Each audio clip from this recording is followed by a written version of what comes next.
the start of tonight's Skraby Chronicles. Quickly touch on a nice victory by the Aztecs last night. Marlon Byrd. Not Marlon Byrd. Marlon Byrd used to play for the Rangers. That's my former teammate. Marlon Byrd, yeah. Miles Byrd, yeah. That's what happens when you've been doing sports for so long. I mean, some of these names run together on you. I'm sorry to say. Miles, yeah, what a game he had last night. 25 points. Aztecs win comfortably over Colorado State. Their 67th win in a row over a quad 3 or 4 opponent. That's a pretty good streak. They're also 35-4 now in a game following a loss. We'll get into that a little bit later in the show. But, guys, today is the official beginning of the watch party.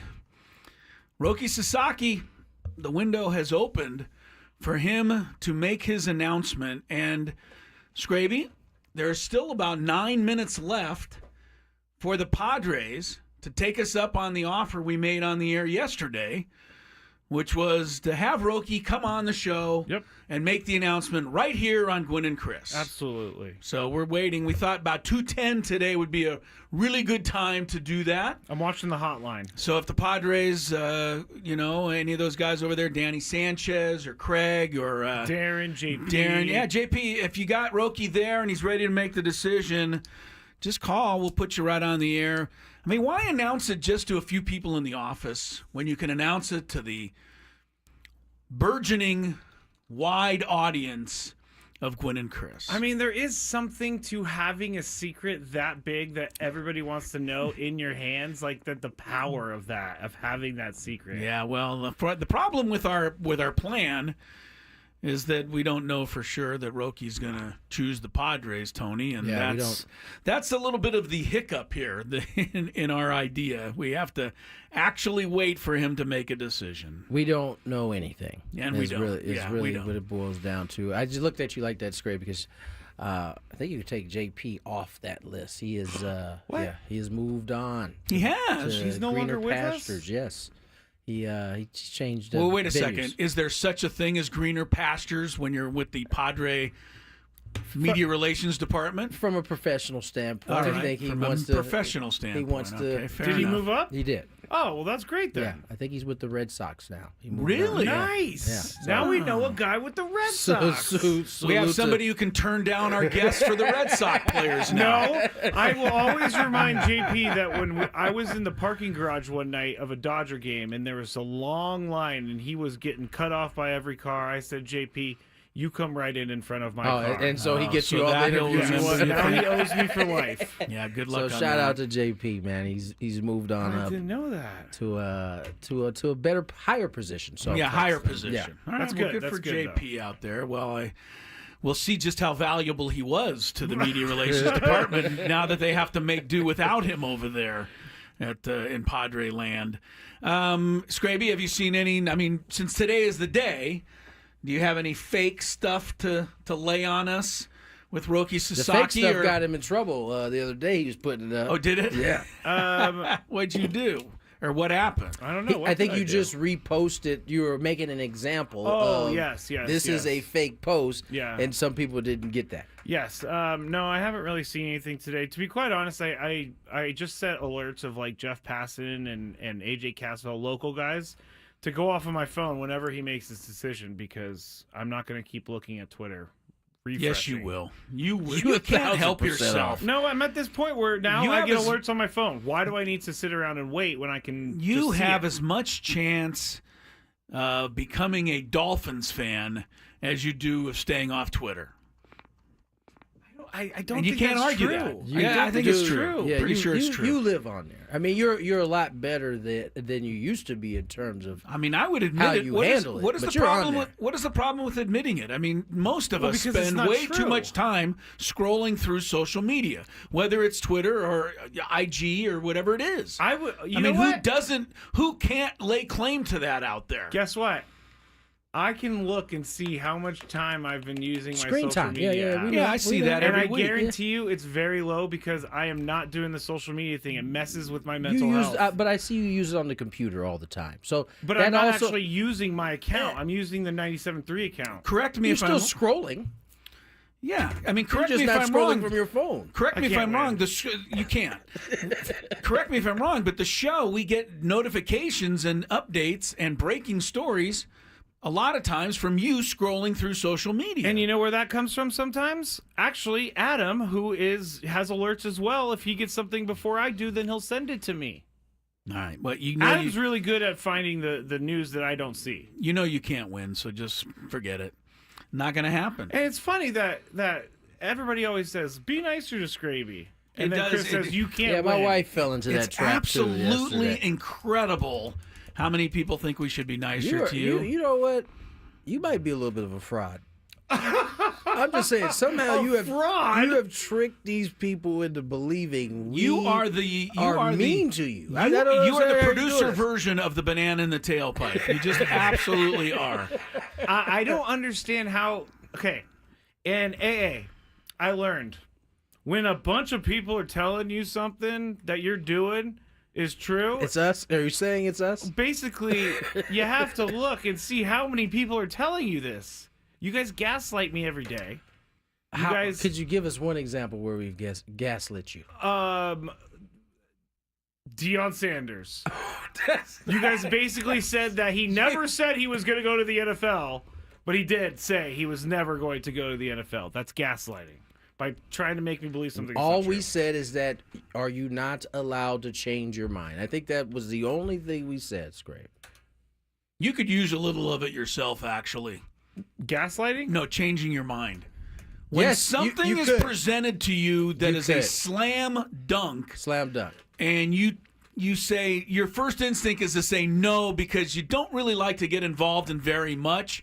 You don't like people to touch you. Yeah. You don't like people to even get close enough to He doesn't like anybody in his personal space at all. nobody, and that includes Tony and I. Tony came and sat next to me the other day, and I was like, "Why No, are he you can't- sitting he so cannot. close?" And I do do it it. on purpose. I want to try to get as close to you as possible. I will admit out there to being a bit of a hugger, not a squeeze tight hugger, but somebody that will walk up to somebody I know and put my arm around them. Hey, how you doing? Nice to see you again.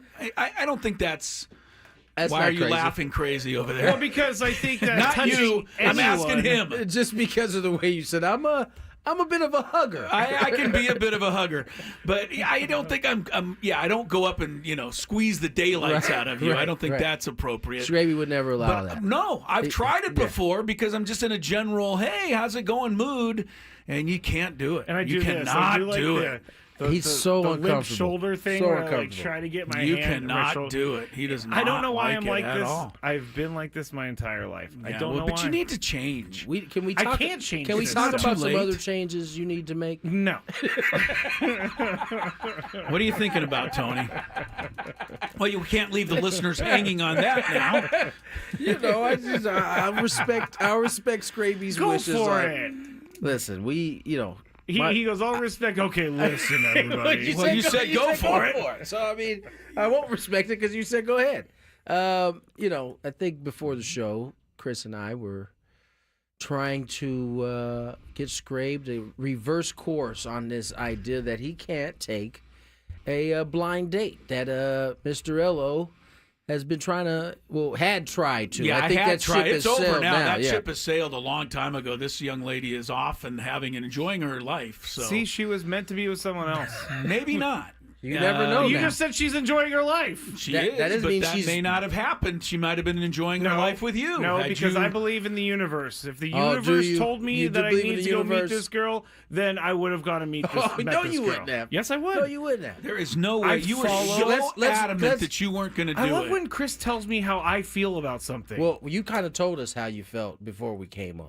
You pretty much said you were adamant about it, so I'm just didn't- repeating that. You were trying to avoid Chris coming in and being in your business if you did take this date and it did transpire into something else. Can we present it like it should be presented instead Sure, of me? present it like it should be presented. So you go ahead. the reason the that I floor. didn't want to take this blind date And this was years ago, everyone. It wasn't years ago. Maybe 2. That's years year ago. and a half or 2. I don't know if it was quite 2, but It was 2. Yeah, all right. Go ahead. Now I lost. How did it all start? No, it all started when Chris came in and said, "Hey, there's this really nice girl who works in radio. She likes sports. She likes Padres. She has a dog. You should go meet her." Sounds and like I said, "No." You're leaving one quick part out. The only part you're leaving out is that my wife, she works my wife's radio station. Oh, yes, that's a big part And of my it. wife was the one who alerted me. And I actually took a moment of Yes, you time did. to Yes, you make sure before I said anything to Skraby that I managed to meet this young lady, just so I had a little feel for things. And I really found her to be a nice, engaging gal. So that's when I passed it on to Skraby and said, I think this is an easy one for you. You don't have to. There's no expectations. Lay up. There's no requirements. But she's available and out there, and she's like you said, Tony, sports fan, Padre fan, dog lover. All that. It seemed like it was going to work out. Checked a lot of boxes. She did. But And McKee says, "Skraby love diaries. Let's go." No one wants these love diaries because they're non-existent love diaries. You didn't allow for there to be a love diary. Here's why I didn't want to go on the blind date. I have in the past dated people that are intertwined with people that are in my group, people that I know, and I don't handle that well when things end. So you were afraid that Chris would come in on a Monday and be like, "So, yeah. So I'll be here during a break. I'll be like typing up the podcast, and Chris will be like, "Hey, Scrib, heard you and your girl got into a fight." Be like, "How did you hear that, Chris?" Lori told me because she told Lori. By the way, you're coming over for dinner tonight. That's not happening. That is not happening. That's how it went in your head right there." Yes. Well, look, if you're not willing to take a leap of faith, then you're going to probably stand on that stone for a long, long time. Michael says she's not our Michael. She sounds way too good for Skraby. Michael, my name is Michael, with a you K. might be completely right about that. You might be completely right about that.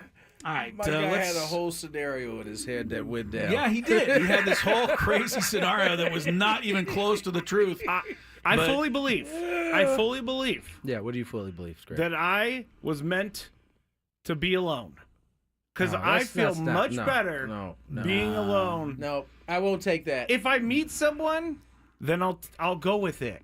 But I am my life doesn't change. I think if you tell yourself you're meant to be alone, you're putting that in your head, and that is leading you down that exact path. Yeah, that's what I believe. We don't want What that. path? And Sorry. until you, being alone. until you open your mind and your heart to the opportunity of spending time with somebody else, I don't think you can even give yourself a chance. Well, I do, from time to time meet up with people, but it's not like something that's weighing on my mind every day. And let me ask you, You should make it a priority. And how often do Tony and I bug you about that? A lot. That's so no, that's not accurate. That's not accurate We don't at all. ask you at all. Chris came in multiple times telling me, "Oh, she's still available." Wait, Oh, time out, well, time I'm talking out, time about out. this situation. Yeah. I'm not talking about what you actually we've- do in your life. We've known each other for like 6-7 years at this point. So, I don't think a few times that he's come in and offered qualifies as he does it a lot. He's done it a few times. One time is too many. One time is too many. I get really uncomfortable. I just don't understand. Like, this is another thing I talked to my therapist about.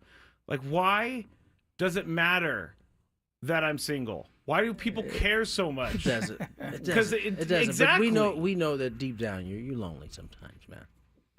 Then I go play video games or I go and hang out with Lucky.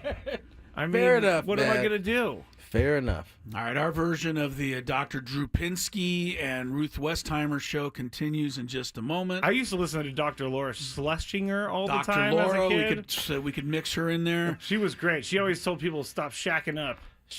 I listened to her with my grandma. This is why I'm in talk radio. I listened to by the Dr. way, Laura. that term is straight out of like our mom's era right there. That's who Dr. Laura's talking to. Shacking up. Can you tell there's nothing new on the Roki Sasaki situation? We would be talking about that if we were us. All right, a little bit more on the Aztec victory last night when we come back. Also, the NFL playoffs. The weekend is ahead. The divisional round will have fun facts for the first 4 playoff games.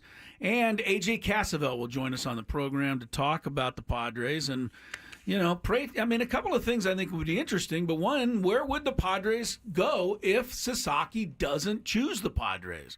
So we'll get his thoughts on that and some other subjects. Stick around, Gwynn and Chris and the Lonely Guy on San Diego's #1 sports talk station, 97.3 The Fan.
2:21 on the clock. Tony Gwynn Jr., Chris Ello, and the Lonely Guy.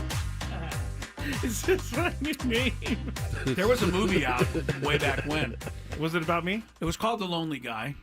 Steve Martin was the star of that. Yes. The funniest scene I remember is when he went to some nice restaurant, obviously alone, for dinner, and somehow a spotlight came on in the restaurant and followed him all the way to his table and stayed on him the entire time. It's and really he funny. Let him know that he was a lonely guy. Yes, he couldn't escape the fact that he was alone, and the whole movie was like that. But yeah, it was a pretty good one. All right. No, that is good. I remember Back in that. the day. It was hilarious. In terms of Padre news, I guess here's some good news, right? February 12th, February 17th. Why are those days important? Those dates important? Well, pitchers and catchers report February 12th. Full squad will be February 17th. And we're off from that point on. Padres' first game will be February 21st, and then spring trainer games begin. Should be. Go ahead. I was going to say this part of the year always sneaks up on me. It comes fast. Yeah, but why? Explain to me again why the pitchers need to be there 5 days early. Because that's why we're there in the first place. Because of the pitchers? Because of the pitchers. To get They take you the don't longest. think you guys need No, I'm not position saying that. players? They don't need as long. Okay. Position players need longer. Pitchers need longer to get themselves ready, especially the starters. And so because of that, we have to be in spring training for 6 weeks. I love the shade being thrown by Tony at pitchers, Chris, right now. Yeah, I just me personally, I felt I could just kind of come in and start pitching. I mean, when you throw 60 miles an hour, you didn't have to, right? I didn't have to ramp my arm up too much. No, it was already there. It was already at its maximum velocity on day one. So I never really got the whole. I mean, spring training I think is. I mean, I'm not going to compare it to the NFL where they have exhibition games solely so the owners can just make free money. Yeah, because you're not getting taxed like that. Yeah, remember that. Training. I mean, remember in exhibition games, players do not get paid. Yeah. And owners still fill up stadiums. And even if they don't fill them up, you buy the tickets because it's part of your season ticket package. It's one of the great, honestly, hoaxes or whatever you want to call it in sports is the NFL exhibition season. But spring training, there is something to it. And all the games, I think, are more fun for the fans because it's a relaxing attitude. You can get a little closer to people. I think that's very much important, right? Yeah. I mean, yes, these guys use this time, obviously, to get themselves ready for the regular season. But it's the one time a year that you probably get the closest. You have access to these guys in a way that you don't during the regular season, right? You show up to Petco Park, you're in the stands, and that's probably as close as you're going to get. You're going to have to find like a railing where you can kind of lean over. Spring training, they allow you, because of how it's set up, you're kind of allowed to kind of move along the facility, and you get a lot closer, and it's a little more intimate setting. And so, yes, I was joking that the pitchers take forever, and that's why we got to be out there. But it's also a really good time. A lot of people you run into, their memories come from, going to spring training and being able to get close. I know your dad's favorite memory was walking from the field to the locker room in Yuma because he couldn't make it there without getting tackled by at least 15 fans every time he did it. Right, and that's one of the positives that I think gets overlooked about spring training. But nonetheless, it is coming right around the corner, less than a month away before. What was the pitchers and dates catchers. again? February 12th.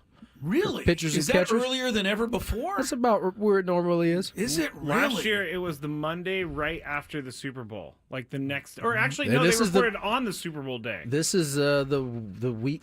I think this is the week after Super Bowl, right? February 12th? Yeah, I think so, because they had to go to Korea, so they had to start early. Yeah. No, that wouldn't, so last year they started even earlier. We won't be let off the hook this year. We will be in Peoria the whole time this year. You don't get a early exit as we did last year going to Korea. Last year was messed up for, like, you guys, I thought. Because it took you out of your normal routine. because we went and played 2 regular season games flew and then came over there, back. you flew back To spring training games after that. That was It was that was weird. odd for everybody, but was a strange beginning last year. The Dodgers are doing that again, and the Cubs. Cubs have to deal with 2 extra time zones on the way back. Dodgers may be playing there every year from here on out, as long as they have Ohtani on the roster. Just part of the deal at this point. It's a good point. Yeah. Free agent Ha-Sung Kim. Haven't heard that name in a while. It's probably some might not even remember that he actually was hurt when this thing was all said and done, and even through spring training, through the free agency process, it sounds like he's not going to be ready for opening day. He underwent surgery late in the season, if you remember. He's expected to miss the beginning of 2025 or the start of 2025, according to Paul Morosi was he Fox? Fox and MLB. Fox and MLB. JP Morosi. He was the one. I'm not trying to call him out, but he was the one who reported the Shark Tank guy flying to Toronto. The tail light. Yeah. He came on and he said, and he admitted it. He said, he owned it. Because he's a really, I'm not trying to make up for it. He's a great guy and a great reporter, but he got duped on that one. So Robert Herjavec, hey everybody, it's me. It's still one of the funniest, pictures in your mind of how that must have looked when they opened up the door of that plane and the stairs spilled out and the cameras went on and the lights and Robert Herjavec stepped out. Padres did have a minor league signing. They signed a minor league deal, I should say. J.B. Wendelken agreed to a minor league deal with the Padres. He'll return to affiliate ball after 2 seasons in Japan. I'm trying to remember, where did I see him? Was he a Diamondback? He was a Diamondback. That's where I remember seeing him. Yes. Yeah. So Padres will give him an opportunity. 31-year-old turned in excellent results over a pair of years with Yokohama Dene Bay Stars, when Delkin put up a 1.67 earned run average across 86 innings in the MPB, and he struck out 22.2% of batters faced against an 8.8 walk ratio. Pretty good. Yeah. The walk ratio sounds a tad high. But Padres have had good luck finding these guys for their bullpen. They really have. So, we'll see if that one works out. One last thing before we get to break. They have released the first half of Sunday Night Baseball. Any guesses on how many times the Padres will play? I know they're at least one because they're in the first one. They're going to be playing 3 and 2 of them are at home. Oh, wow. I know, right? That's amazing. Right? Amazing. Yes, you did. Yes, the Padres will play the first Sunday night game against the Atlanta Braves at home. They will play the Astros April 20th, which isn't that much later, almost about a month later.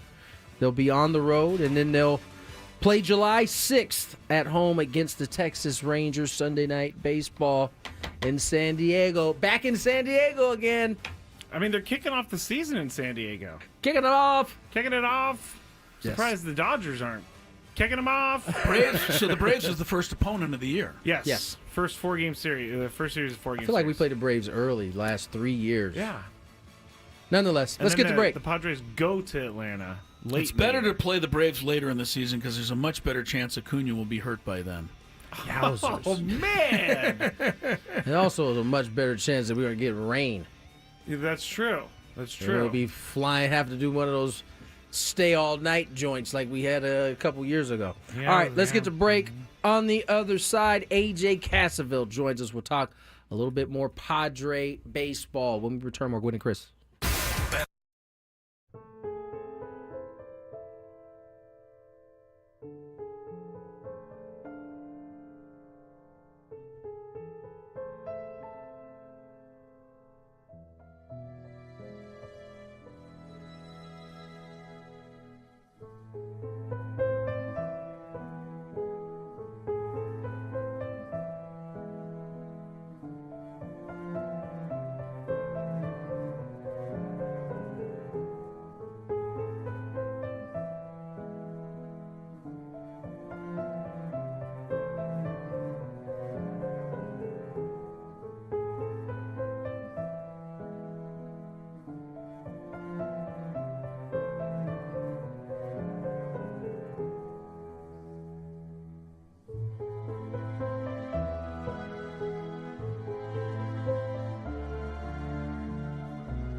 9:35 is the time. Welcome back. Chris Ello, Tony Gwynn Jr., Matt Skraby, Gwynn and Chris, 97.3 The Fan. AJ Cassavell, MLB.com. Padres, the latest. And I'm interested to hear what he'll say. Because, we're all so hopeful that Sasaki's going to sign here, but there's still a chance, probably at least 50%, that he doesn't. I'm just as interested in how he's feeling after Penn State goes down. That definitely has to be something we ask. You're going to bring that up? I definitely will. It's funny because I thought about him the other night when it looked like they were going to win. I did too. And I was thinking, boy, I bet you somewhere AJ too. Cassavell's excited. He was probably you could taste that victory. Yeah. Snatched. A little bit, yeah. The Monday night. Chris, you're going to have to talk to him about your hatred for Penn State. I think hatred? No, it's more James Franklin. And he may share that. I don't know. He's a Penn State fan. But he may share that same dislike for James Franklin. I can't like a guy. What is it about James Franklin that you don't what like? got him on my radar was many years ago when they were up 57-0, and the other guy on the whoever they were playing lined up a 40-yard field goal with 6 seconds to go in the game, and James Franklin called timeout to ice the guy. And I'm like, really? That's kind of funny. And did he end up missing it? Yes, he missed the field goal, and and James Franklin tried to give it the old, we didn't have the proper personnel on the field line. He wanted this. He wanted to shut out. Come on. Would you have respected if he was like, "Listen, we didn't want to give up any points. Sorry." I just think that's absurd. I just think somebody that thinks that way doesn't think the way I think. And I'm not saying to give him the field goal. What would you have done? Would you have just let the play happen? Yeah, let it happen. Come on, it's 57-0. Skraby, your camera fell. Oh my goodness! I know. I must have made a strong point there. You the did. camera bailed out on us. They're like, man, your James Franklin hatred is based on nothing. And there's a couple of other James Franklin. Now, the one this year where he was piling on the score at the end of some game. With the twos and threes or something like that? Whatever they were doing. And then he I think correctly was on this one. He said, I was playing my fifth stringers. I got to let him play. Right. That one I gave him a pass on. But I'm not. We'll see Skraby, if AJ's a you James look Franklin over fan. here. What's going on, buddy? Somehow my camera fell, but it turned my picture upside down.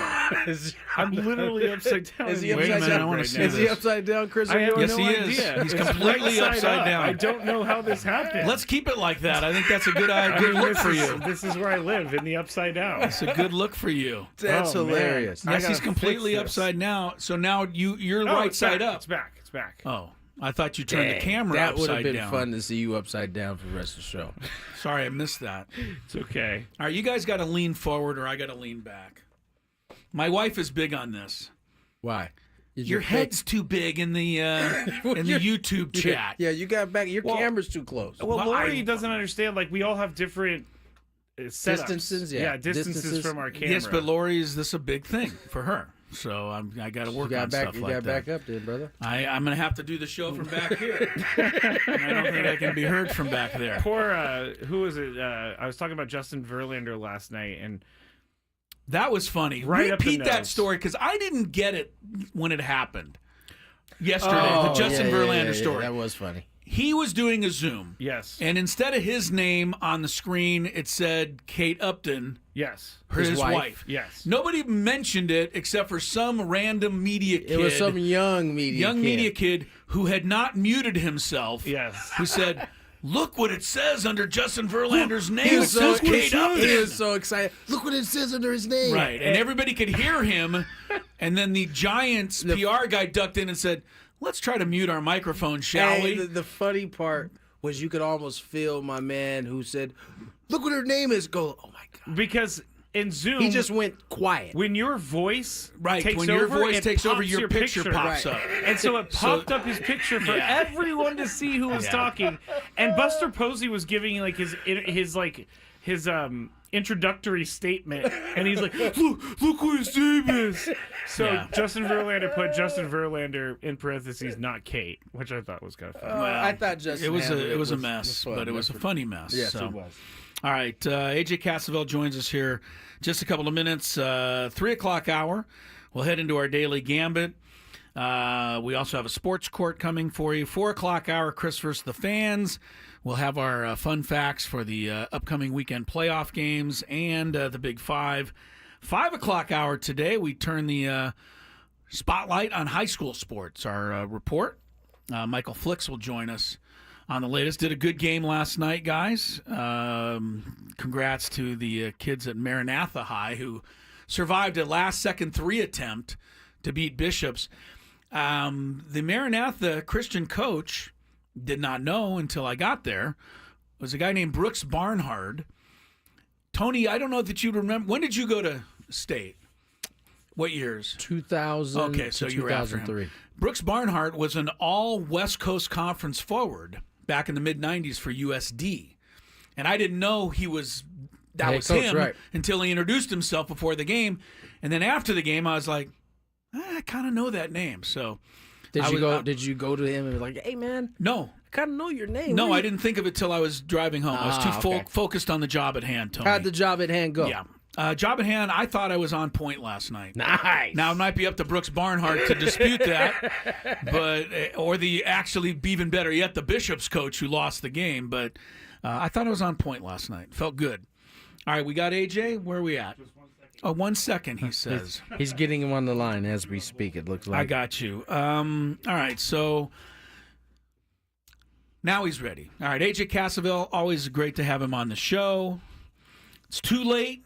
The statute of limitations has run out on us wishing you a happy new year, AJ, so we can't do that on January 15th, but it is great to have you on the show. How are you? And Tony wants to know how you're feeling after the Nittany Lions game. Oh, we had to bring that up. I was going to wish you guys a happy new year. Even though limitations had run out, but not anymore, not after that. Not anymore after that, yeah. And I notice how I blame Tony for it, so. Yeah, he knows who it came from. Well, he knows it came from you, right. Yeah. That was rough, but you know what? It was a pretty impressive season, and if you'd told me they'd be in the last 4, I think pretty much every Penn State fan would have taken that. Just a brutal way to end it, but that game was pretty incredible, and now it's either the Buckeyes win, which I don't think any Penn State fan wants, or Notre Dame wins, and then we spend the rest of our lives wondering what could have been, because I think they probably maybe not should have won that game, but definitely could have won that game. They sure could, and I don't know. Does it make you how does it make you feel to know that I think I was in Reno, Nevada that night or somewhere, and I was honestly you popped into my head when they took the lead in the fourth quarter. Is that weird? That you're kind of now I appreciate that. You're so closely associated with Penn State that I thought, boy, I bet you AJ's happy somewhere right now. So, well, I was sorry happy, I didn't hold and then on. I wasn't. It was short-lived. And then the last Penn State question before we get to more important matters: are you a James Franklin guy? That is a loaded question. We have more important matters to get to, but I think James Franklin is a good coach. I think he made progress this year. I think some of the games, the Ohio State game was weird, but like his big game snafus in the past have kind of been some weird decision making. In the Oregon and the Notre Dame game, they just kind of lost those games, and they did. They were close games that went the wrong way. I think he got more aggressive this year. I think, as with any coach or any player in any sport, you can get better over time, and so I think there's reasons for optimism going forward. Good recruiter. I guess among Penn State fans, I would put myself in the pro James Franklin crowd, while also acknowledging his pretty obvious faults in big games. All right, then. All right, AJ, let's talk some Let's baseball. get to this important thing. Yeah, okay. Let's talk about the good stuff. Obviously, the Padres at least appear to be, the final 3, final 2, depending on who you ask for Roki Sasaki. First of all, are those videos real? Do you think? You confirm? They look pretty real. Okay. I mean, we're and it makes sense too. Like you want to kind of get your feet under yourself in a new place and kind of understand what it might be like. So it seems that way. It'll be an interesting next, I guess, week or so. Just kind of waiting on the news. It's all in his hands now. How big of a piece is this for the Padres, considering to this point? And listen, I'll reference last offseason because the Padres didn't make a lot of noise during the actual free agent period. A lot of it came after spring training started. I preface that by saying, where do you think that piece, how big do you think the Roki piece is for this year's free agency? Yeah, I think it's been said before. It's massive for the Padres, probably more so than all 29 other teams, because you look at the roster they've built and the contending pieces that they have and the window that they have, and like this should be a team that should be competitive, but it has pretty major holes, one of which is in the starting rotation. Yeah. And that rotation question mark is for next season, and it's for beyond that, because you have a couple guys that are getting older, and Yu Darvish and Joe Musgrove, and a couple guys that are free agents in Dylan Cease and Michael King. So you're looking for the short-term answer and the long-term answer. And here's this guy that you're going to get on a rookie salary worth only whatever international bonus pool money you want to pay him.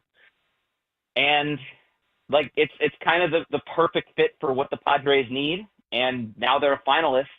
On top of that, they're a finalist going up against the arch rival Dodgers. So it's something of a zero-sum game in the National League West. And I mean, the Dodgers could use Roki Sasaki because any rotation could, but the Padres need Roki Sasaki more than any other team. 100% agree. AJ Cassavell is with us from MLB.com. When it's all said and done, AJ, and maybe what decision he makes will answer this question, but what do you think will be the winning reason? What do you think is going to win out in the end, as opposed, that's going to make his decision for him? What part of it do you think? Yeah, it's an interesting question because he's a relatively private guy, so I don't know that we know that answer until he makes his decision. Yeah. I think it's already pretty clear that he's not necessarily the type of guy that the Yankees aren't a finalist, the Mets aren't a finalist. He's not a guy that needs that big market. Obviously, the Dodgers are a finalist, and they represent that. But he's coming to the big leagues at age 23, when if he had waited a couple of seasons, he could have gone in on whatever free agent contract he needed. He's doing it out of a personal goal, a personal dream of his to be in the big leagues. So I don't think his reasons are necessarily motivated by some guys we've seen in the past hit free agency, particularly guys that have come in, have been posted after they turn 25 and could make a regular kind of free agent contract. I think it's just kind of wait and see.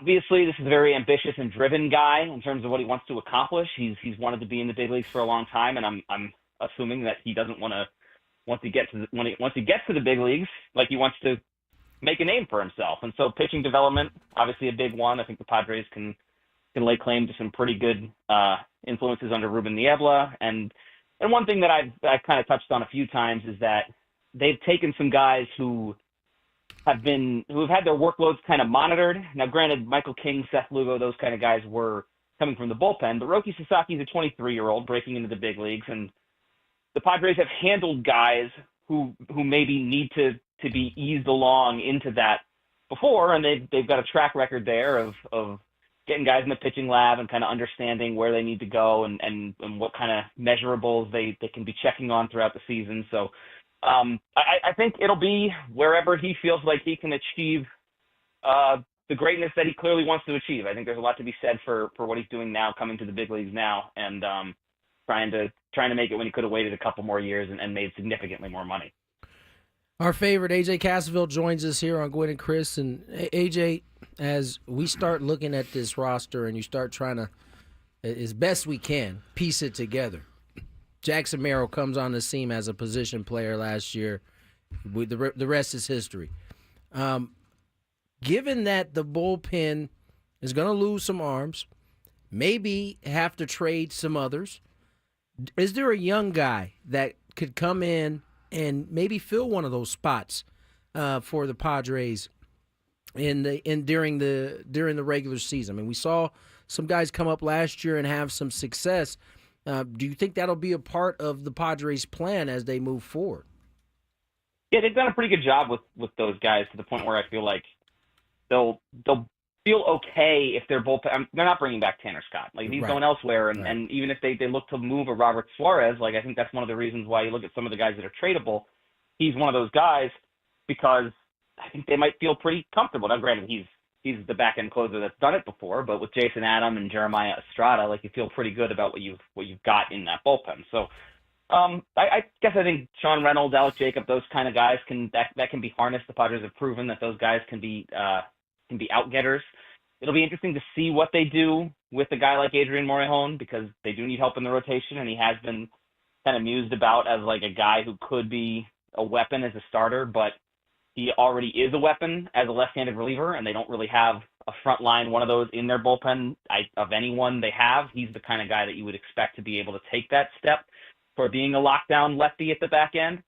So I'm very curious to see kind of where they go in spring training with him, but they've got a pretty proven track record in terms of developing guys in the bullpen, where some of those young guys I think could come in and make an impact and kind of fill out what the Padres, if they need to make a trade or if they don't make the signing that you kind of would hope they make, if that's the area where they lay off a little bit, I think you probably feel okay about it.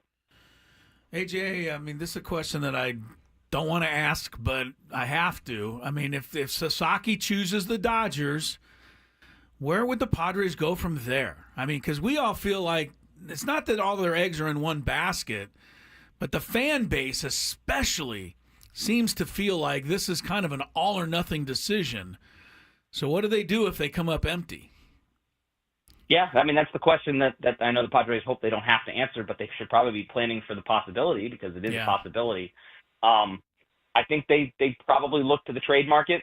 One of those guys. The question I have is does having Roki Sasaki change any of your planning in terms of who you would trade? Like, is Dylan Cease less available because now you don't have that arm in the rotation, but you still need to kind of solidify things for the long term, and your chances of locking him up long term are not great, at least going into this season. It seems poised to hit free agency. And so I think they need to go out and find ways to acquire starters.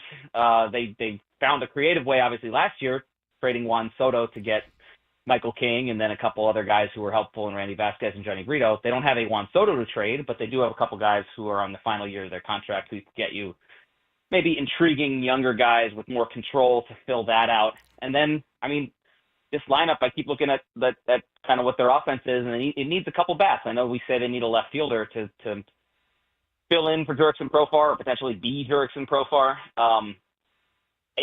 There's other guys that need to be replaced as well. Like, the part of this team that was so productive last season was its depth and its ability to fill in when guys got hurt.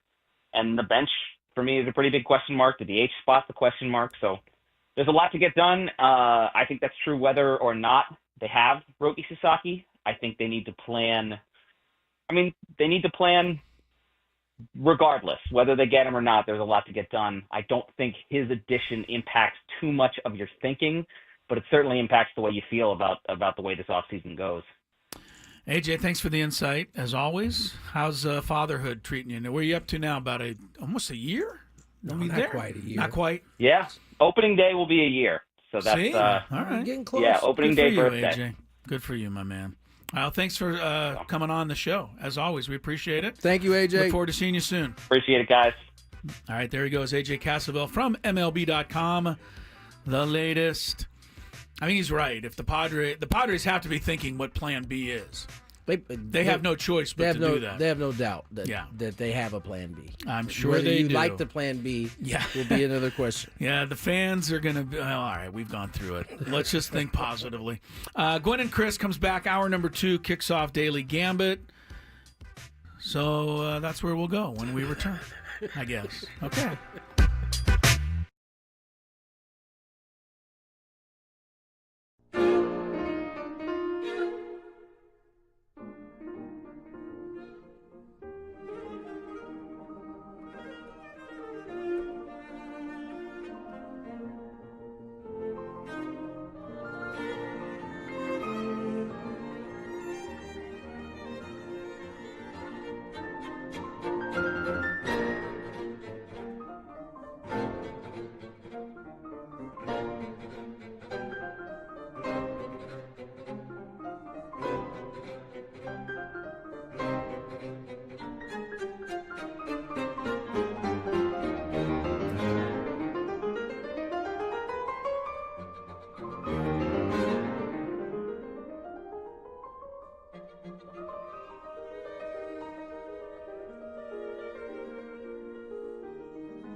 Gwynn Jr., Chris Ello, the lonely guy, all three just rolling along. Talking a little sports, a little love life. You can go back to 2 p.m. if you want to know why I'm the lonely guy. He's a lonely guy. I believe Little Love Life was the proper description. Little Love Life. No, I think it's non-existent. Wow. Or that. Okay. Wow. We wouldn't know. We don't pry. I just don't offer anything. Yeah, no, you don't. You are. I've learned my lesson. Tight-lipped. You don't give us anything. Got a daily gamut coming your way, as always, for our gamblers out there. Make sure you gamble responsibly. And listen to Tony. Because you're good at this. Sometimes. Well, sometimes. Yeah, 5-1 last night, and you're leading our playoff picking. Oh yes, chase, and you also won the regular season, so you've been the guy for a while here. I'm having a good 25 start to 20. You're running good. Real quick, you also tied me up yesterday in the Fantabulous Game Show, which I did take home last night. Walked you down. It did. How can I not guess Brock Purdy? I don't know. I can fully come up with many reasons why I didn't guess him as early as I should have. He was the last available option, and Skraby got 2 strikes trying to think of him as a Super Bowl losing quarterback when A, it happened 11 months ago, and B, it was his team that it happened to. His guy. And I named off the other quarterbacks that you lost did. For That the was the other thing. I 49ers. thought you were going to roll there. You said, well, Jimmy Garoppolo lost the Super Bowl, and Colin Kaepernick lost the Super Bowl, and I just thought you'd go right to the next one. He didn't. But you didn't. Gave up the ghost. Yeah. At least I didn't lose. If I would have, it's kind of like a loss. You had a 3-point lead. When I laid my head down on the pillow last night, I said, "At least you didn't lose." Nah, you lost. Me. You lost. You lost. Been a trade. We're coming up on the NBA trade deadline. NBA. Could you please Trade tell me the deadline. Bulls have done something to change up this mess that I've been looking at for 4 years? Not yet. Dang. Not yet.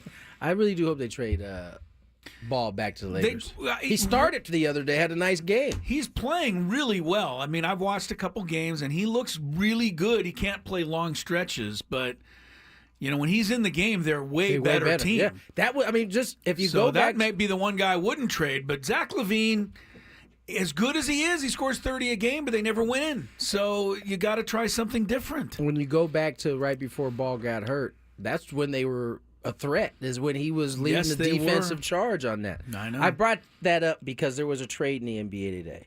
Okay. Nick Richards, probably don't know his name. He plays for the Charlotte Hornets. He goes to the Sun, and Josh Okogie goes from the Suns to the Charlotte Hornets. Now, I bring this up because a couple days ago on Sunday, I was in Phoenix, and I took my daughter to a Suns game. They happened to be playing the Charlotte Hornets. So I got to see, Kevin Durant, Devin Booker. Did LaMelo play, or was he? LaMelo played too. Yeah. And I only bring this up because Nick Richards was one of the centers. He came into the game, got a couple buckets, but he missed a defensive assignment. And their coach lost their mind. And it was actually, me and my daughter stayed for about 3.5 quarters. And it was fun to see a coach. I don't know this guy's name. Nah, I don't either. But he was passionate. He was on everybody. They made a mistake. He called timeout. He'd walk over. Sometimes he chewed him out and explained what he did. Sometimes it was in a nice kind of voice. But oftentimes when we're watching on TV, we only get to see what the camera provides for us, which is usually the game. But just keeping an eye on this dude was earning his paycheck because he was having to coach a lot. Obviously, the Hornets, I think at the time, were 8-26. I was going to say he better earn his paycheck somehow because he's not earning it in the win department. No, he's not. This team is not very good. And they had the lead. They were up 9, and I turned to my daughter. I was like, "See, they're 8-26. They're For a reason, They're going to find a way to lose this game." And so when we left, they were up by 5 or 6. When we got home, they had lost by 9. Nah, boy. Yeah. But it was fun to see a coach getting after it, Just maybe prying too much. You took your daughter to a Suns game. Yeah. Very nice of you. Yes. Why? Should I ask? No. That's not prying. That's not the pry. Here's the pry. What kind of tickets do you get? Like most of us, if we decided we're going to the Suns game on the day of the game, we're sitting in the upper deck somewhere. Now, I'm assuming you're not, or you at least know somebody you could have called. To be fair, I didn't decide on the day of. I okay. planned it out a little bit, but All right. yes, I know I have a buddy that's All right. that There can we hook go. it up a little bit. Okay. So they were good seats. They were good seats. I'm assuming they are. If you have They a buddy weren't that can like hook it floor up. seats. It was You weren't the floor? You didn't no, get the floor? I was like about 13 rows. Wow. That is cool. That's awesome. Yeah, For an good. NBA game, I've said this to many people. There was nobody there to see. And this is partly why I picked the game. It was like Charlotte Hornets. Game, yeah. Nobody's going to really want to go see them. I probably got a good chance to get some good tickets for this one. Let's see what happens. I've told everybody this before, and I'll say it again. If you ever have a chance to buy up-close front row tickets, the NBA is the sport to do it for. It is just incredible, different than anything you can imagine if you sit that close for an NBA game. I know we got to get to the date again. I was able to experience that one time. Yeah. Me and Ricky Weeks, it was his birthday. Somehow he got the hookup at the Suns. It was during spring training. Right. And we sat second row behind one of the baskets. It was Suns when they had Amari, Nash, and the Lakers. They had Gasol. Oh, wow.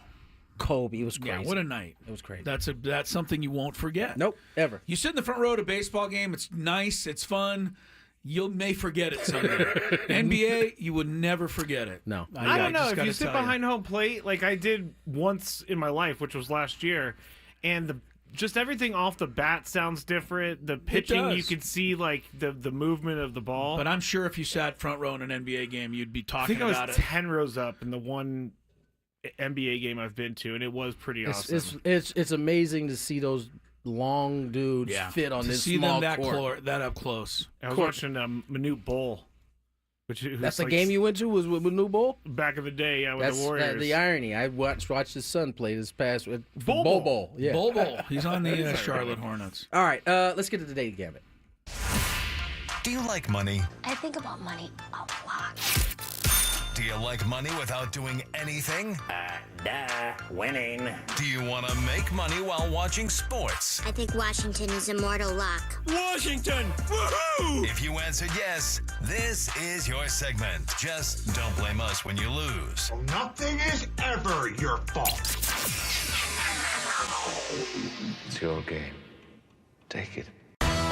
Gwynn and Chris go through the top bets of the day in The Daily Gambit on 97.3 The Fan.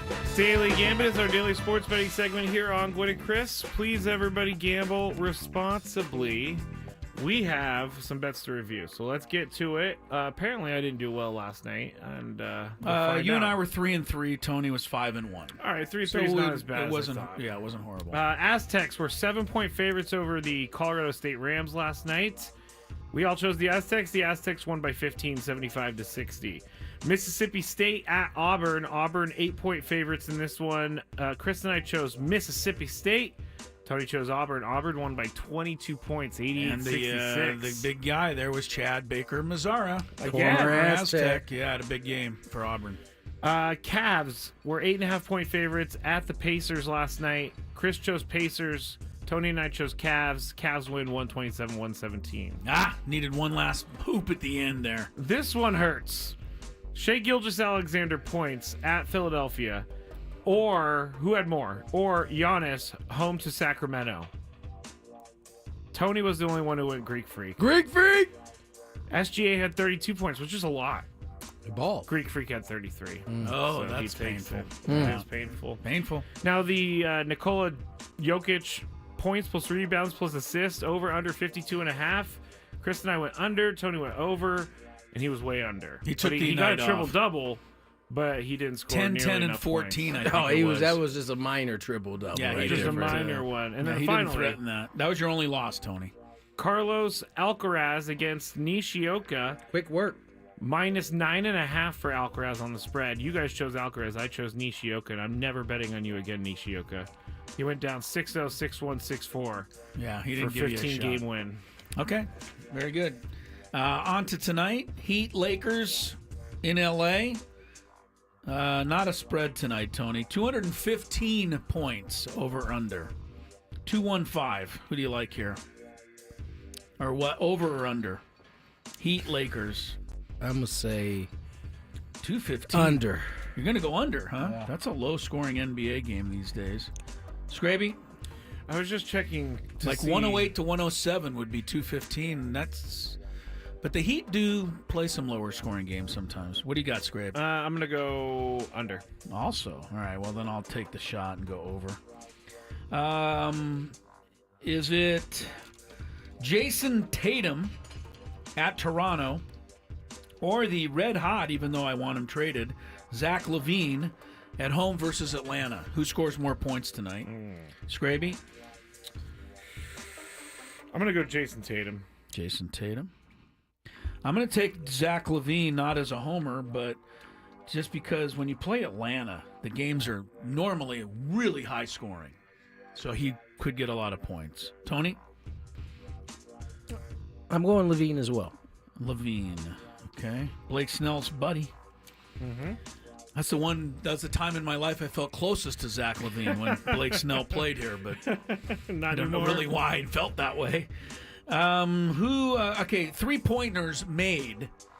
Tonight it's Golden State versus Minnesota. So 3-pointers. Do you want Steph Curry -1 or Ant-Man? 3-pointers made tonight. I'm first. Ant-Man's been hot lately. Curry's not. I'm going to go Ant-Man. Tough one, though. Tony? I'm going Steph -1. Steph the chef. Got him. Scrape? Steph. Steph. Is he for sure on the all-time 12-man NBA team, Steph Curry, just because he's the greatest shooter of ever? All-time 12-man If you put squad. all-time 12-man squad, does he have to be on there because he's the best shooter ever? Yes. I think he does. If you're taking at least 2 of every position, yes, he does. I think he's got to be on there. What is this, Noah's Ark? Well, I'm just saying. That only takes care of 10. You get 2 extra. And let me tell you something. 12 is tough. You sit down and try and do it someday. You're going to be leaving some really good guys off the team. For sure. All right, I put these in because I want to make my point how stupid it is that Stanford and Cal are in the ACC. Tonight, Cal is at North Carolina. Have fun. North Carolina favored by 15. Tony. Cal actually has a decent team this year. So does North Carolina normally, but... I'm going Cal. They're going to cover. Cal plus 15. Skraby. Do they just live on a plane at this point? Yeah, they must, right? I'm going to go North Carolina. I got to go North Carolina, too. To make my point that traveling across the country is stupid. And while they're in North Carolina, Stanford will play at Wake Forest. Now, what I was thinking, Wake Forest is not far from North Carolina. Maybe Stanford and Cal should have just shared a plane. Maybe. And saved the money. I'm sure they didn't. It would lessen the carbon footprint for sure. There you go. All right, Mr. Yes, it would. All right, Mr. Environment over there. Footprint. Wake Forest is favored by 6 over Stanford. Skraby. I'm going with my college, Wake Forest. Your college, Wake Forest. Isn't that the one I like? Or no, it's Vanderbilt. No, it's the one you... It's similar colors, right? But not quite that's right. why I'm confused. Well, I'm taking Tim Duncan's old team and Chris Paul's old team, Wake Forest. Tony, you want to go with a Stanford-Cal double here? A daily double? Daily double. Got Cal already. No, I'm going Wake Forest. Wake Forest also. All right, our guy that we can't ever get on the show, will never get on the show, but I will continue to ask Skraby to bug them anyway. Tennis star Taylor Fritz from San Diego. Come on, your radio show in your own hometown. He's now the number 4 seed in the Australian Open. This guy has moved way up. And he's playing a guy named Christian Garin in the second round of the Australian Open. Over under is 31.5 games. Oh, my goodness. Oh, total play. Remember, it's 3 out of 5 sets. Gotcha. If you could win in straight sets and be 7-6, 7-6, 7-5, that would be over. So to be under, Fritz has to really blow this guy out. Yeah. I think I'm first. I'm still going to say under. He's playing really well, and he's been routing people. You want to take the over-under, Tony? 31.5 games. I'm going to go under. You're also going to go under. Scrape, you want to be a contrarian? I took a shot on Nishioka yesterday. It didn't work out. I'm going under. Also going under. Okay. That's good. 6 games. 6 bets. All right. 6-pack of predictions for you. Yeah, I wish Taylor Fritz people would, get back. And here's the thing about Taylor Fritz. I don't really hear great things about him. Okay, I'm not. And that's not fair. I'm not going down that road. Oh, I'm going down the road because I've heard that he can be a little standoffish sometimes. And I don't want to hear that. I want to hear that. Coming on here now. He's not coming on. Yeah, right. That's the end of it. Joking. I was going to come on, and then I heard one of your hosts say that. I was standoffish. We welcome you, Taylor, on the show. I do. We do. But you have to face that guy over there in the corner. Well, hate to say, and I'm not trying to knock you guys, but I am the one tennis guy on the show. That's true. That is very true. Yeah. So you would be carrying the conversation. That's for sure. All right. So what do you think about those backhands out there? Good question, Skraby. Let me diverge to you. Let me go to you here for the key questions.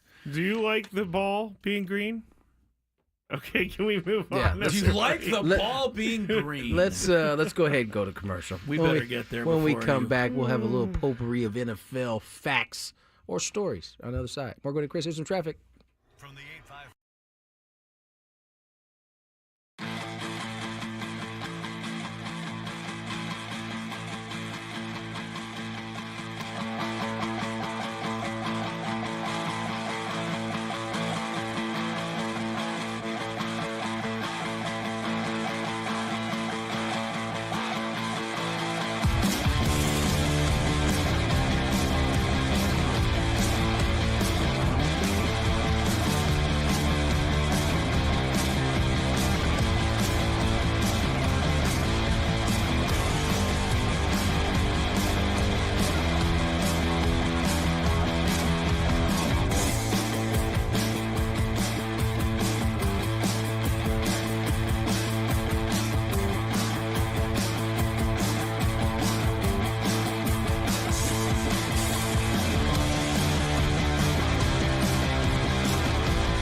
Hello.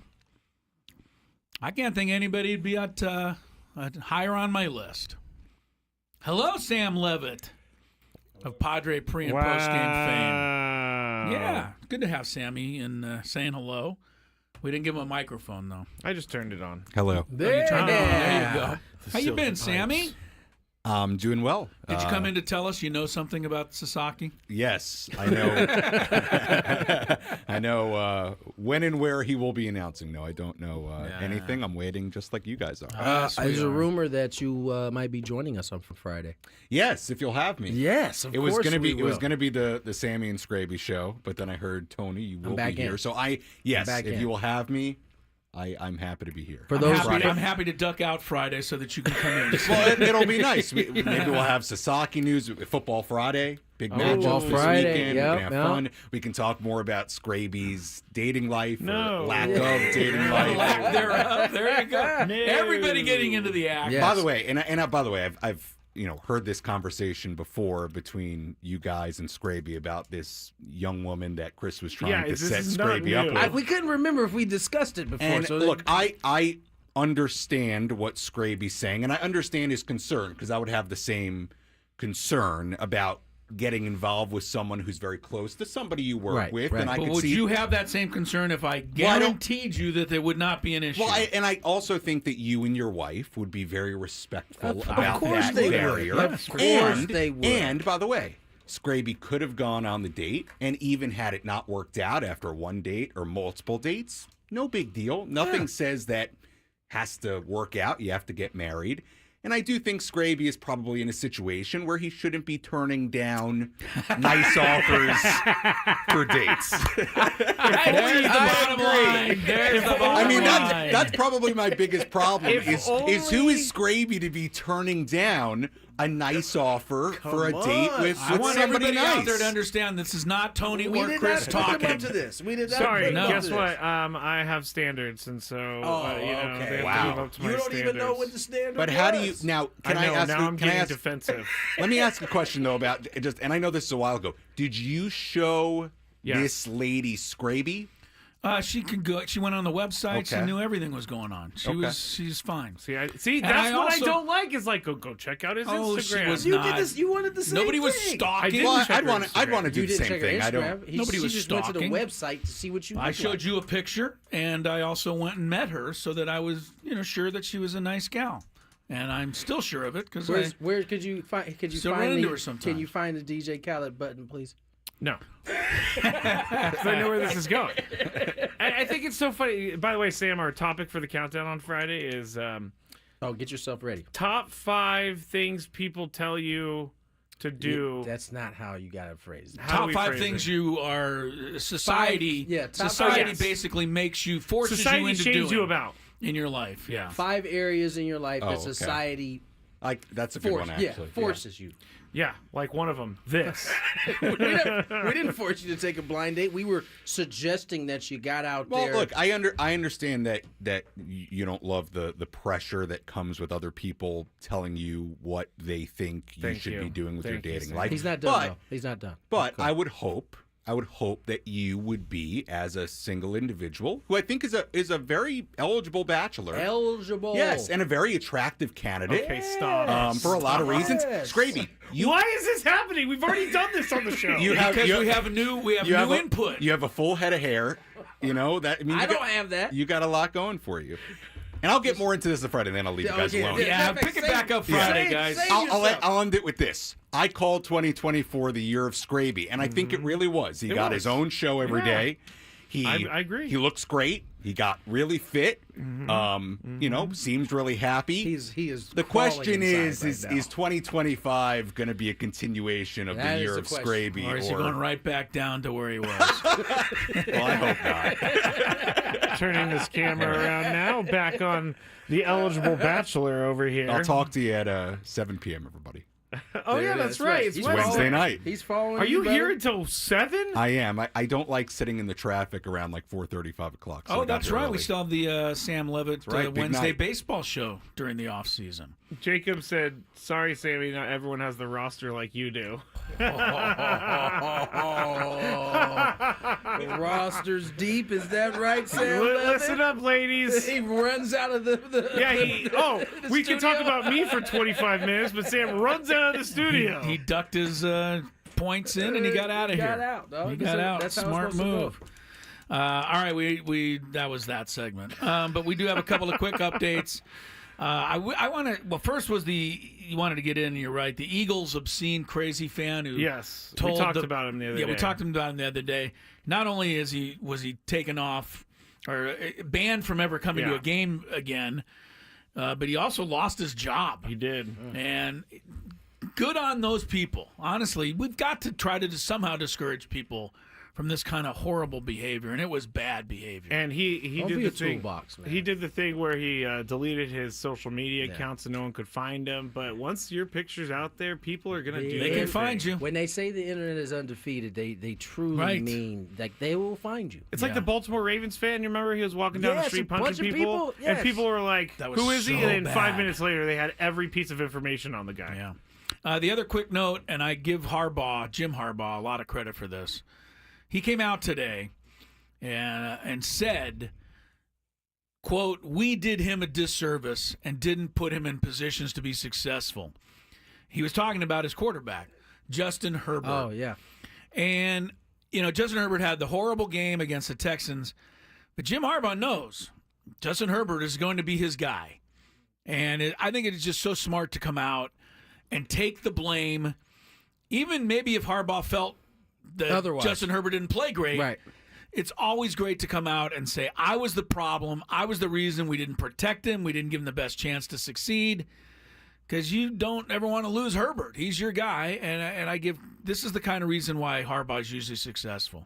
Yeah. So that's a good great move by point. him. It's the good ones seemingly do that. Yeah. They might keep it $100 when they get behind closed doors. Right. He might have come in the locker room and said, "What the hell were you doing out there?" Yeah, exactly. But in public's eye, this is the way you that do. you generally handle the younger athlete. Real quick, couple other quick notes before we go to break.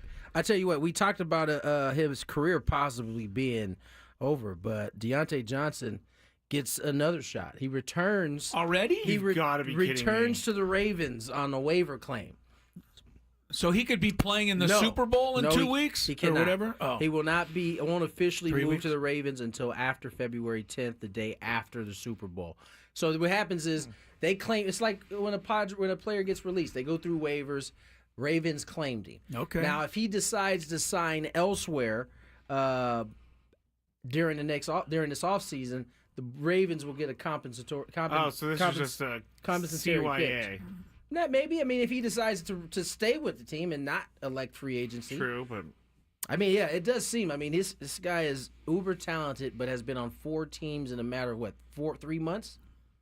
Yeah, basically Pretty much. Three teams in 3 months. He went from the Panthers to the Ravens to the Texans.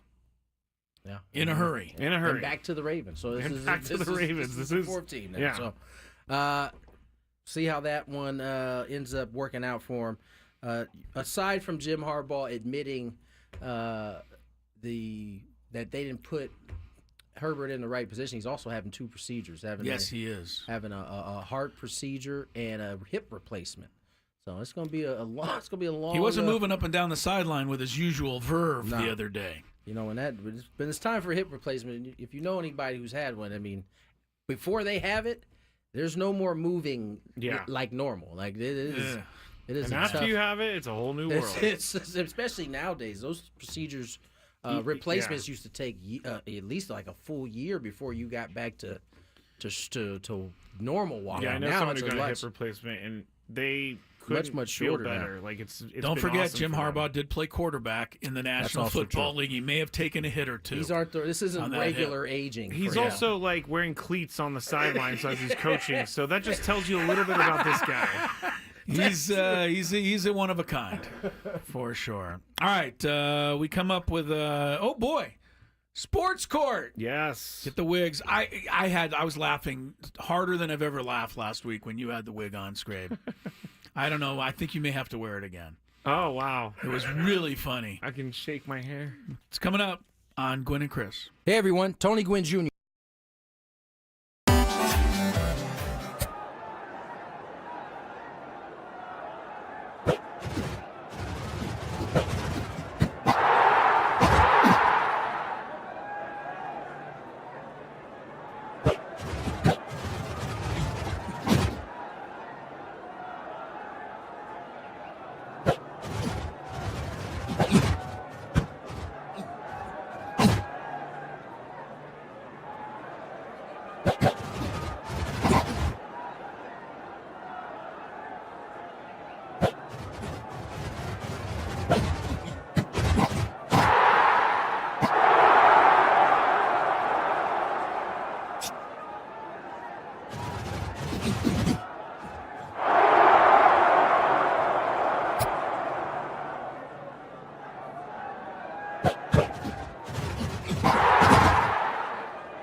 You don't look as funny without the wig, but you look funny with just the glasses. You look really funny with the wig. Oh, totally. Tony, I think you're up, actually. Stealing your thunder here. It is my turn. My hair is it's cattywampus. I know what Tony's about to say. You know exactly what I'm about to say. I know what Tony's about to say, so don't say it. I won't. Okay, so just give me a second. I will. All right. If you love Mediterranean food, try Spiros for authentic Mediterranean cuisine in Coronado or La Jolla. For dining or takeout options, visit spiroscuisine.com. Reasons Tony's saying it like that is because I was scolding him for not scolding me. Spiros in 15 seconds. Be ready. And then it wasn't in there. Now I can't find Spiros. Hurry up. We got a little traffic before our sports cards. We have our lovely wigs on. We don't have 3 of them, so Skraby actually probably gets the better end of this deal with no wig on, because these bad boys are itchy. Oh, we waited to the last possible moment. That's why we didn't come on camera right away to put these bad boys on. True. So let's check a little traffic and then get the sports court. From the 855 Get Ross Traffic Center, protecting San Diego after accidents or injury, here's Kelly Danick. Traffic is sponsored by Valvoline Instant Drive-Thru Oil Change, your trusted instant drive-thru oil change. Turning out to be a pretty busy afternoon, guys. Southbound side of the 15's been hit with an accident near University. Looks like tow truck may be needed there. It is over to the right shoulder. Also, northbound 15 before the King Freeway got a crash over the right shoulder. Northbound 5 of the East 52 connector ramp, a crash. Also, southbound side of the 805 right before the 8 accident in the clearing stage. Up ahead, another accident right before Market Street. That one is over the right shoulder. Stop by any of the 30 San Diego Valvoline Instant Oil Change centers. You don't have to get out of your car. Usually only takes 15 minutes or less. Plus, get a free courtesy check of your tires and battery. Visit SoCalOilChange.com for directions and discounts. SoCalOilChange.com. I'm Kelly Danick with Gwynn and Chris, San Diego's #1 sports station, 97.3 The Fan. Do you have a sports issue, San Diego? Do you need a third party to make a decision? The guys have put on their robes and picked up their gavels. All rise. Here comes the judge. Gwynn and Chris Sports Court starts now on 97.3 The Fan. All right, all of these come from Reddit today. Didn't get any good submissions. So if you have any situations and you hear one here and you're like, hey, I want the guys to give me advice on it, then you can send it to me at Matt Skraby. But today, all from Reddit. So let's get started. And Chris, you're going to be up first on this one. Thank you. We're going to be talking about a dad and his son football watching. We're going to talk about a dad who can't figure out streaming technology. We're going to talk about a friend who... We got just the type of judge yes. to handle that specific topic. Get that out of my We're going to talk court, about a dog walking thing at the end. So stay with us, but here we go, Chris. My son only watches football and sees it in fantasy points and nothing else. I want to talk about the strategy of the game, why a coach did this, why a player did that. When I try and talk to him about that stuff, he ends up making it about fantasy football. For example, Saquon went down the other day when he could have scored a touchdown, and my son really couldn't wrap his head around the fact Saquon did the right thing to bleed the clock out. My son just kept saying, but he could have had a touchdown and his fantasy score would have been so much better. He doesn't care Saquon wanted to end the game. So, Chris, this one goes on to say, it's kind of annoying and he won't meet me halfway. Do you think I'm overreacting? The parent? Yes. I don't think they're overreacting, but I think the parent has to realize that welcome to this generation. This is how these kids have been brought up with fantasy football. They haven't been brought up with the strategies of the game. I mean, don't you do the same thing sitting, honestly? I mean, you're a whole different generation, but don't you do the same thing sitting there on a Sunday afternoon when they're on the 8-yard line and your running back's not in the game or your wide receivers? Yeah. Totally. So we all do this now. This is how. But I'm also like, Saquon went down because he wants to end the game. I understand it. All right, but I don't know that this generation understands it. They understand one thing and one thing only, and that's winning their fantasy football game. And football, we said it before, football better not change this. Oh, yeah. Because if they ever lost fantasy football, I bet anything that the ratings would plummet. I wouldn't doubt it, honestly. Tony, is this parent... Oh, my gosh. Uh-oh. Is this parent overreacting? To the fact that his son is only concerned about fantasy points versus just learning the game. No. He's not overreacting. Somebody's got to teach these kids. What does Trey do? Your son. How does he watch football? He hasn't been introduced to fantasy. Oh, good. He's learning the game. Okay. He knows the game a little bit. He's learning every year. You don't sit there with him on Sunday and go, now I need this number 82 to catch this ball in the end zone. I start leaning him in that direction. I don't have that conversation. He has heard me saying, okay, upset because someone dropped a pass or they're not throwing to him, and he'll ask why. And I'll explain to him, and there's a game, fantasy football, where you kind of score. But I think listen, if you want to have a educated son or daughter learning about the game that they enjoy, it's on you to teach them the game. You got to teach them the rules. Maybe as a parent, how old is this kid? Did we get that in the article? We did not. But maybe it's on the parent to keep him out of fantasy sports until he's at least old enough to walk. Listen, I think he's like 10 to 13. I don't think he's a toddler. Even better. He's 10 to 13. Until you can pay your own entry fee, you shouldn't be in fantasy. Good one, right, Tony. There you go. There you go. Yeah, I do. Here. You shouldn't be able to play. And, I think that will kind of eliminate having to worry about this. Quite frankly, 9, 10, 11, 12, 13, they should be out playing these sports and, outside doing these things as opposed to looking at another reason to look at their phone and check fantasy points, scores. All right. Good answers, guys. Thank you. I think Tony's was really good. Yeah, I do too. Here's the one that's going to remind us of someone on the show. Uh-oh. And this is why I chose this from Reddit. My dad just cannot embrace technology. He is so confused by all these streaming things. I know this is me. And I have really shown patience with helping him acclimate, but it's getting to the point where I don't care to help anymore. This is Skraby. I cannot handle one more text asking, what channel is the Prime TV channel? Or, why does my last channel button not work? And then in all caps, because it's an app, Dad. It's an app. It's not cable. There is no The Prime TV channel, and there is no channel to switch back to. My mom tells me I'm being mean and I should just help. Tony, do I have a duty and obligation to continue to help my clueless dad? I hate to say it, but you do. You got an obligation to take care of your pops.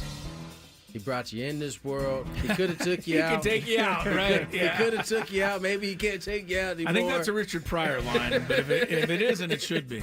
Might be Bill Cosby. Yeah, no, listen, I think you should help. You should teach and help along the way. Now, listen, we know there are certain elderly folk that they don't want to learn. They are done learning. They just want it done for them. And you may have to accept the reality that may be your pops moving forward. That would be tough. It would be. I can totally feel myself in this situation. It would be. But listen, Dad, I'm not going to be able to get over here all the time, man. I'm going to need you to figure these just 2-3 steps. You can call me on the other stuff, but in terms of getting the Prime Video, which is what you seem to me use a lot. No, the Prime TV channel. No, not the Prime TV channel. The Prime app. We got to get you on that, Dad. But it is your responsibility, son, to get him there. All right, Chris, what do you think? Well, I think I think you just only brought this up to take a shot at me, but I think you've missed. This is a Reddit post. Here's the reason you've missed. And it's a Reddit post that you put your own twist on. I massaged a little bit. Yeah. I'm sure. My point being, I am not yet to the now. I don't claim to be perfect on the newfangled stuff, but you cannot argue that I am the kind of person that says, I don't want anything to do with it. I don't want to learn. I don't care. I am always trying to get better at it. And so, this would not be, an example of me. If my godson or goddaughter try to teach me something, I'm more than happy to try and learn it. And I ask them questions, trying to get better at it. So I don't remember what your court question was. Is it their duty to help? I don't think it's your duty. I think it's up to the parent. If they show interest, then it's your duty. If they, as Tony said, if they blow the whole thing off, then I think for you just say, well, then you're going to have to continue to struggle with your world. Dominic says, I get it. I do this from across the country. It's frustrating, but you got to breathe and walk them through it. I mean, being on the phone would be even more I have to do infuriating. this often with my lovely wife. Really? Not with the TV stuff. She's good with that stuff. With phone. Oh. The phone sometimes. Well, iPhones are confusing. They're not confusing, Skraby. This is not a situation of newfangled electronics, but my wife, I take the trash out every week. Once a week, you got to run it out to the sidewalk. And we have a little lock on the gate, and the lock has to be opened from the outside. If you open it around the inside, it gets stuck against the wall. There's not enough room. Well, last week I wasn't here, and my wife did the trash. Somehow, she put the lock in from the other side. And then when I got back, she said, I can't get the gate open. I think the lock is stuck. Boy, was it ever stuck for like 3 hours. I was trying to cut the lock off the gate. Oh, my gosh. These kinds of things do frustrate me just a tad. When that pressure mounts, you go to all kinds of... I couldn't get the thing off. This gate's never going to be opened again. That's what it felt like. Yeah, that's hilarious. Yeah. All right, we move on to the next one, and this one is interesting. I can't tell anyone that... Let me start this over. I can't tell anyone this, and I can't get it out of my head, so I go to Reddit. I went to the beach last week, and it was a group of 10 people. 3 couples and 4 singles. We decided to play some co-ed beach volleyball, and everything was going great until this happened. My friend's girlfriend went to go dive for a ball, and I was just watching, and when I looked, my friend's girlfriend's bathing suit bottom somehow untied, and I caught a full-on look at... Well, you know. Her backside. Nope, her front side. I I was stunned and wasn't hating what I saw. And looking back, I probably should have looked away, but I didn't. Bottom line, she knows I saw, and I know she saw me. We haven't said anything. I'm cool with her and don't mind hanging out with them, but I would never do anything to hurt my friend. So, Chris, do I tell my friend this happened? I feel super guilty.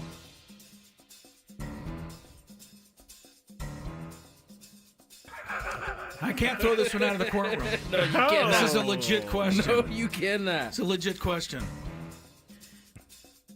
I don't know that I want to offer it up. I do know that if it can come out somehow organically, and I haven't figured that out exactly how that's going to be, but, I don't know. If your friend says, boy, my wife been looking good lately. Yeah, I agree with you. No, I don't know what you said. That is a good one. Yeah, I seen it. Yeah, I don't think. Yeah, right. Yeah, I don't think you can say. Just honestly, I think the only reason you'd be saying something is to deal with your own guilt. But I don't think it's going to help your friend to hear this. I agree. He may hear it from his wife. Actually, she can maybe say it. Yeah. And then you're kind of off the hook. But no, I don't think you say this. You just have to deal with your own guilt and. That's just one of those hang with them. Be like, hey, bro, congrats. No, you don't say that. What do you think, Tony? I say you pretend like you didn't see anything. I think so. I think that's the only way to go. It's like I didn't see anything. And you just go to your grave with that. I didn't see anything. That way, it removes all awkwardness. I didn't see anything. I promise. I didn't see anything. Keep moving. He said he stared longer than he should have. Well, that's where the problem is. Like, unfortunately for him, if it ever does come up, don't share that particular sentence. Well, here's the problem: if she saw circumstances. him, it doesn't matter what he says. I know. If you stare, you put yourself in a whole nother category. It's like Jerry Seinfeld said on the show: if you see something like that, you got to treat it like you're looking at the sun.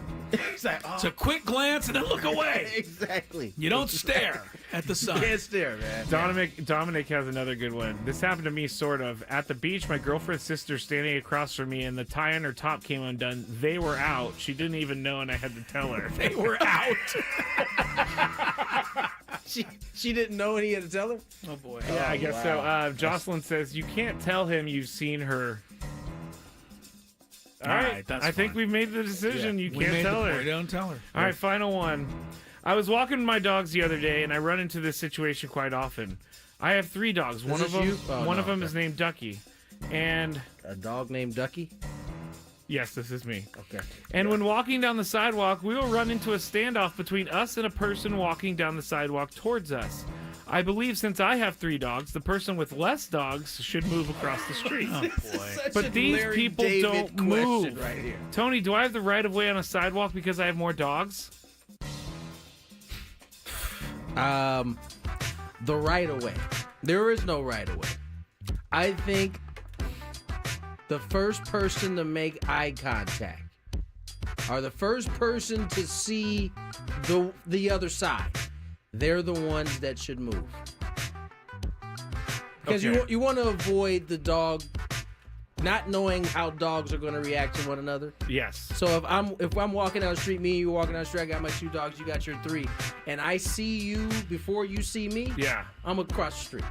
Okay. If it's fair. vice versa, I think you should cross the street. Fair. Chris? I was on a tiny sidewalk the other day. A man with 2 dogs was walking right in the same lane I was. I saw him before he saw me, so I angled out of the way. Just as I was angling out of the way, he saw me, and he thought he'd be the nice guy and angle Angled out of the the same way. So now we were caught on the same line again. We did one of those little hesitation things. And what happened? We finally got past. You got passed. Yeah. Okay. So the answer to this one is whoever sees the other person first. I think that would be the way to I'm go. just going to stare at the ground for the rest of eternity. All right. That's it for Sports Because you Court. never want to move.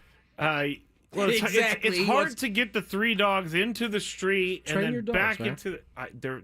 they walk very well. Okay, they Anyway, should be able to move across the street. 833-288-0973. Chris versus the fans coming back on 97.3 The Fan. And Oh.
Kicking things off in the 4 o'clock hour. Cassavell, Tony Gwynn Jr., Judge Skraby.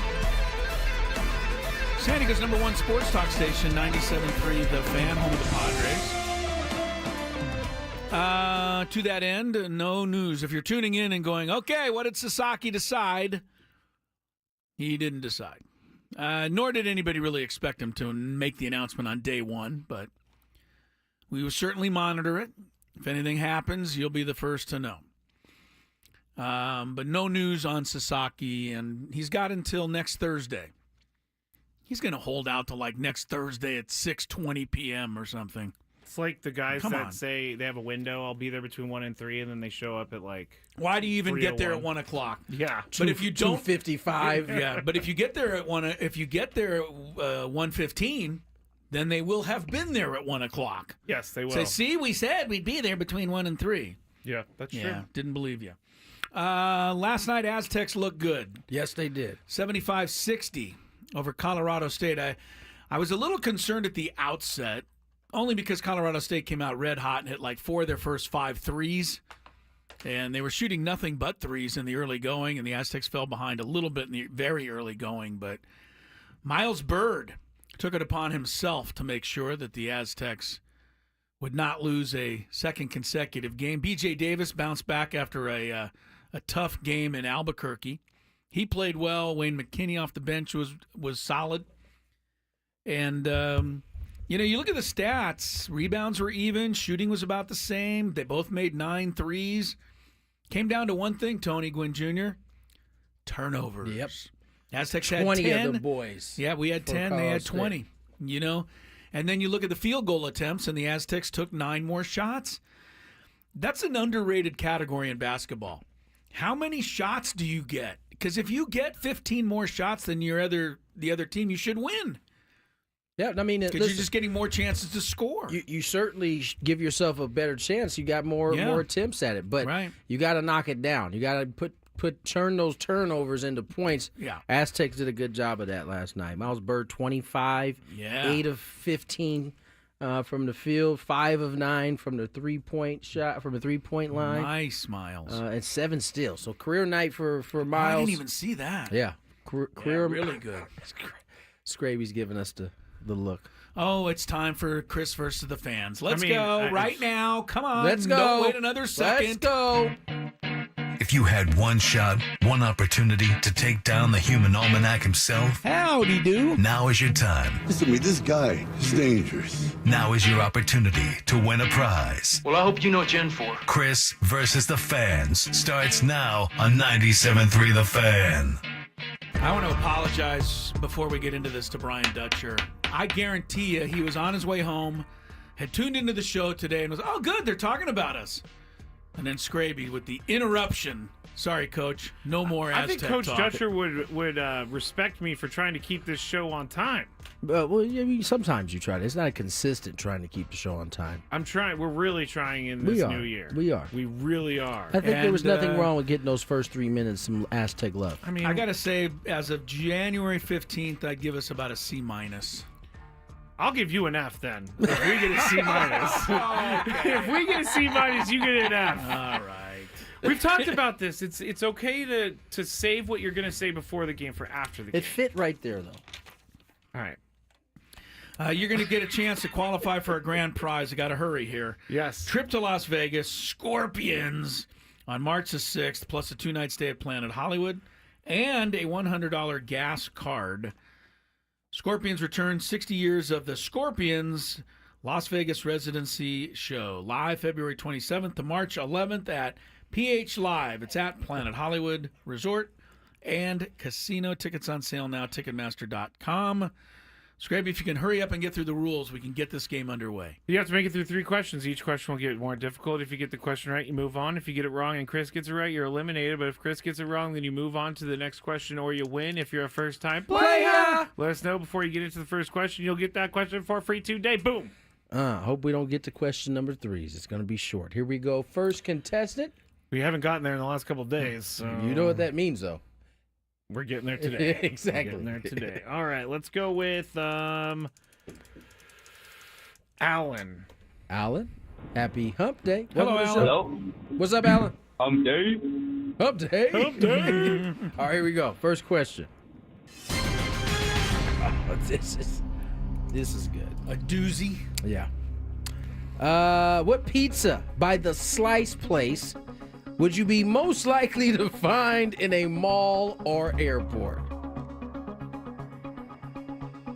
Oh my God. Shoot, it's got the Italian flag on it. I can't think of the name. It's like Barrows or something like that. Stay there, because Chris is giving me a look like he doesn't know. He doesn't.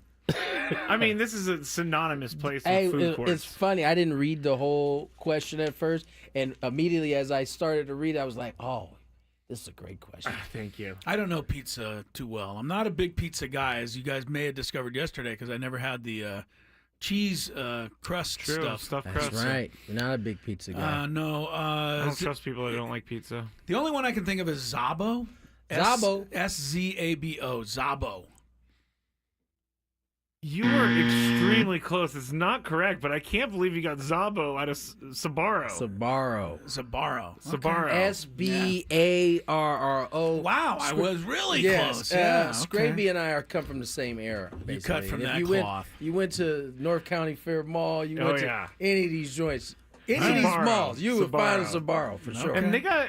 Sorry, Sbarro, Mr. Sbarro, if you're listening, but your pizza's kind of cardboardy. Yeah, you didn't well, know that's that when another you're- reason you not didn't to know stop. That, you didn't I know hate that when to you were tell young, you. though. Oh, It was no. just- Anytime I got pizza, I was... What is it? Wolfing it down. Wolfing is Wolfing it it down. Scarfing, is that what you're going to say? Scarfing. There we go. All right, here we go. Question number It's two. good news for you, Alan. You're still alive. You're still there, Alan. Sorry. Yeah, right. I forgot about it. What team was Ohtani facing when he hit his 50th home run of the season? I believe it was the Blue Jays. Blue Jays.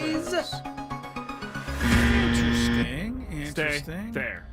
Yeah, again, this is just kind of out of nowhere, I hate to say.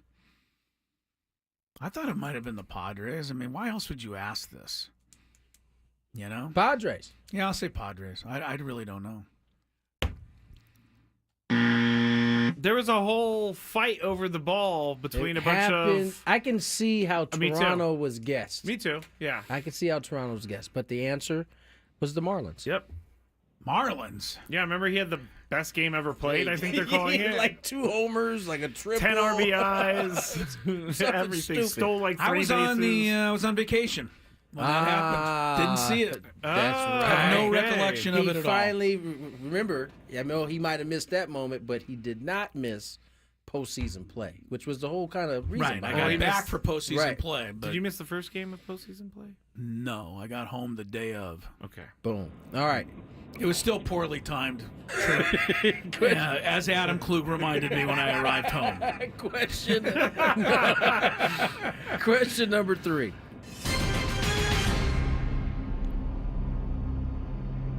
Which NBA coach has the most wins in NBA history? History. Yeah, I don't watch the NBA. Good on you. Gotta be the only guy I can think of is the Golden State old coach. What's his name? Man. Popovich or something like that. Wait, say it again? He said Popovich. Popovich? You got the wrong team and you got the right guy. That's incredible. Right answer. Nice work. Stay right there. He said Golden State's old coach. I'm like, Don Nelson? That's what I thought too. Mark Jackson? And then he said Popovich. Stay there, Alan. Nice work, Alan. You're good, Alan. You're a winner. Stumbled right across that answer. I didn't know if Popovich was ever the Warriors coach, but I don't think he was. No. But Don Nelson at one point did have the record for most Don wins Nelson as a had the coach. record. Yes, I think he did. back Lenny Wilkes. Lenny Wilkins. Lou Wilkins, excuse me. Back in the day. Pat Riley's up there. Phil Jackson's obviously up there. But, yeah, good one. Good Alan, job, Alan. win for you. First contestant out of the box. So let's go back to the Aztec game. Let's do that. Yes, this is the perfect time for it. Oh, now it's okay. Yes, of course. I told you after the game. Back to those 20 turnovers that the Aztecs forced. Yes. 22-8 points off of turnover advantage. Win by 15, that advantage was 14. Yeah. There's your game. The big story last night in the Mountain West Conference, however, was not necessarily the Aztecs win. That was big to us. New Mexico, after whipping the Aztecs pretty good the other day, lost at San Jose State. Yeah. Nobody expected that. We'll take it. So Utah State's still on top, 6-0. They play at UNLV tonight. UNLV's they're kind of mediocre, honestly. It looks like it's going to be a 4-team race when it's all said and done. Utah State, New Mexico, Boise State, and Aztecs. Colorado State kind of hanging around there, but those are the 4 right now. And the Aztecs are 2 games back in the loss column. So if UNLV wants to beat Utah State tonight, it's not going to hurt anybody's feelings. Sure won't. No. We would welcome it with open arms. Yes, we would. And it is in Las Vegas. Utah State is, I think they're getting unfairly overlooked. I'm not here to prop up the Aggies, but I am here to prop up the conference. And to be 16-1 and have beaten Boise State, beaten the Aztecs, beaten everything, only 22nd in the nation. It's this SEC thing again, Tony. All of these teams are ranked and they beat each other every game, so they never go up or down in the rankings. And I'm sure Auburn's probably better than Utah State, maybe Tennessee, but Alabama and every other team in the SEC is practically ranked. Too many. Yeah. I think ultimately you get down to in basketball. I think you're willing to deal with that because that ultimately when you've got a tournament. You got a tournament that does seemingly find the best team when it's all said and done. It does, but excuse me, I'm looking just at Joe Lunardi's, bracketology. And the one thing I've come to learn now, because I used to make fun of Joe Lunardi's bracketology a long time ago. And I said, he's just throwing numbers out there. But now he's not throwing numbers out there. He's almost absolutely right every single time. If he has you as an 8 seed, you're probably going to be a 7 or an 8 or a 9. It's not going to be far off. No. And right now the Mountain West doesn't have too many high seeds, and I think that does have something to do with the rankings. So I'd like to see the Mountain West get a little more love here, but they'll have to earn it in March, and we know what's happened in March. Other than the Aztecs, the rest of the conference stinks in the NCAA tournament. They get to the big dance, and it's too big. Yeah. We're the only school that's done anything. Yeah, for sure. All right. Break time. When we come back, something I enjoy doing. I know Tony says he enjoys listening and being part of it. Hopefully you will as well. It is our fun facts about the 4 upcoming divisional NFL playoff games. It follows traffic on Gwynn and Chris. From the 855.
4:20 on the clock. Tony Gwynn Jr., Chris Ello, the lonely guy, Matt Skraby.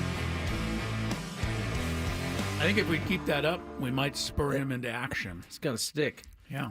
You guys know me too well. We should just say Matt Skraby on the back of the shirt should say the lonely guy, quote. You guys know me too well. When people push me to do something, I go the opposite way. I know, but so you're going to stay lonely then because we're doing this? You're not really hurting us, by the way. Yeah, I'm not hurting myself either. You're hurting yourself for sure. You're definitely hurting yourself. You're not hurting us. So, keep at it if you will. Mr. Ello. Yes, sir. Your camera didn't catch that, Yeah, it's the bird zone. The bird zone. Mr. Ello, you got a playoff edition fun facts for us. Fun facts for us, but I need a little music to get into it. Oh, now I get a bird zone from Tony, too. What type of music should I choose? The same music you choose all the time for football stuff? Oh, this one? Or you could play, circus music, but I think this works a little better. Okay. NFL playoff weekend, I do have some fun facts, so here we go. First game up, Houston, Kansas City. Now, 3 of the 4 matchups this weekend did take place also during the regular season. This is one of them. Week 16, Kansas City handled Houston rather easily.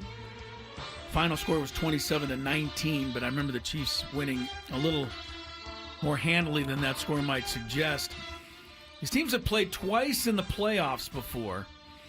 The first one was in 2015. It was at Houston. I don't know if you remember this game. Kansas City shut them out 30-0. I do remember this, yes. Here's one that you would definitely remember. 2019. Final score was Kansas City 51, Houston 31.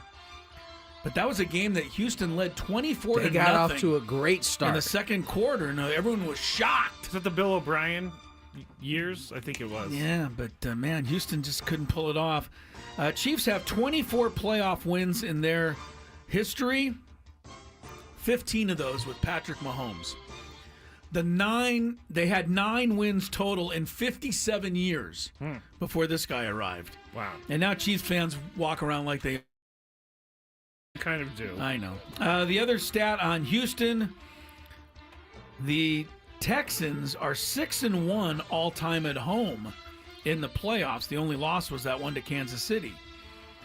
Unfortunately, this game's on the road. Texans have never won a game on the road in the playoffs. Wow. They're 0-6. Question. This is the same place that C.J. Stroud threw the ball to Tank Dell and he severely injured his knee. C.J. Stroud was not the same guy for a few days. Do you think that affects him?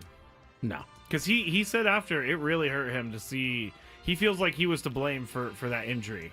He wasn't. But, yeah, no, I get they could have an effect on him, but I don't think it matters. We got a temp check for this game? We're going to talk about it in the Big Five. Okay. Warmer than last year, I'm sure. All right, the next game up. In 1932, and yes, I was there. I had 50-yard line seats. If I could turn back time. 1932, the Portsmouth Spartans. The Portsmouth Spartans shut out the Boston Braves 10-0. Why do I mention this? The Benshead Mountains 10-0. The reason I mention it is because this was the first ever matchup between the Commanders and Lions franchises. Wow. Yeah, they were both pretty original NFL teams. They will meet in Detroit, as you know, on Saturday night. The Lions have never done well against Washington. How bad? From 1968 to 1997, 30-year stretch, the Lions lost 18 games in a row to Washington. That's a long losing streak. I bet there's a lot of those you could get with the Lions because they didn't just start being good to anybody. Yeah, right. 18 is probably most franchises. These teams have met 3 times in the playoffs. Washington's won all of those. So Detroit's looking to turn the tide this time around. The last time these two teams played was in 2022. Lions did win that game, 36-27. So, the history of Washington to Detroit favors Washington quite a bit. That's why something to keep in mind. Now. That's why the Lions are one and done. Yes, we know you think that. We know you hoping that. Yeah. Sunday, the early game, Rams, Philly. They met in Week 12. You may remember this game. I do. Philly won 37-20. Saquon Barkley announced his MVP candidacy that night. Yes, 255 yards, 2 touchdowns, 4 catches for 47. He went over 300 in total yardage against the Rams. Crazy. This is the first time these teams have met in the playoffs since 2001. Back then, it was the St. Louis Rams. Kurt Warner and company beat Philadelphia 29-24. Third meeting all time in the postseason. The first, I was also there, 1949 in L.A. The Eagles won the NFL championship 14-0 over the Rams that day. Rams are 1-1 since winning their Super Bowl in 2021. The Eagles are 4-5 since winning theirs in 2017. And then finally, I think this is the game of the weekend. It should be anyway. Baltimore at Buffalo. And Baltimore won in Week 4, 35-10. That was an ugly day for Josh Allen. It was the only ugly day, I think, of this entire season. Yeah, absolutely, yeah. Here's the interesting thing to me, a couple of things. Lamar Jackson is 3-4 now as a playoff quarterback. But following each of his first 2 wins, he laid a complete egg the next game. In 2020, after winning his first playoff game, he went to Buffalo and lost 17-3. Can you imagine Josh Allen, Lamar Jackson game being 17-3? That's what it was. And then last year, after winning another playoff game against the Chiefs, again, Lamar struggled in a 17-10 loss in the AFC title game. But Buffalo has lost the division round 3 years in a row, and each of the last 2 years at home. They lost to the Chiefs at home last year in the divisional round. The year before that, they lost to the Bengals in the divisional round. So they're looking not to make it 3 in a row there.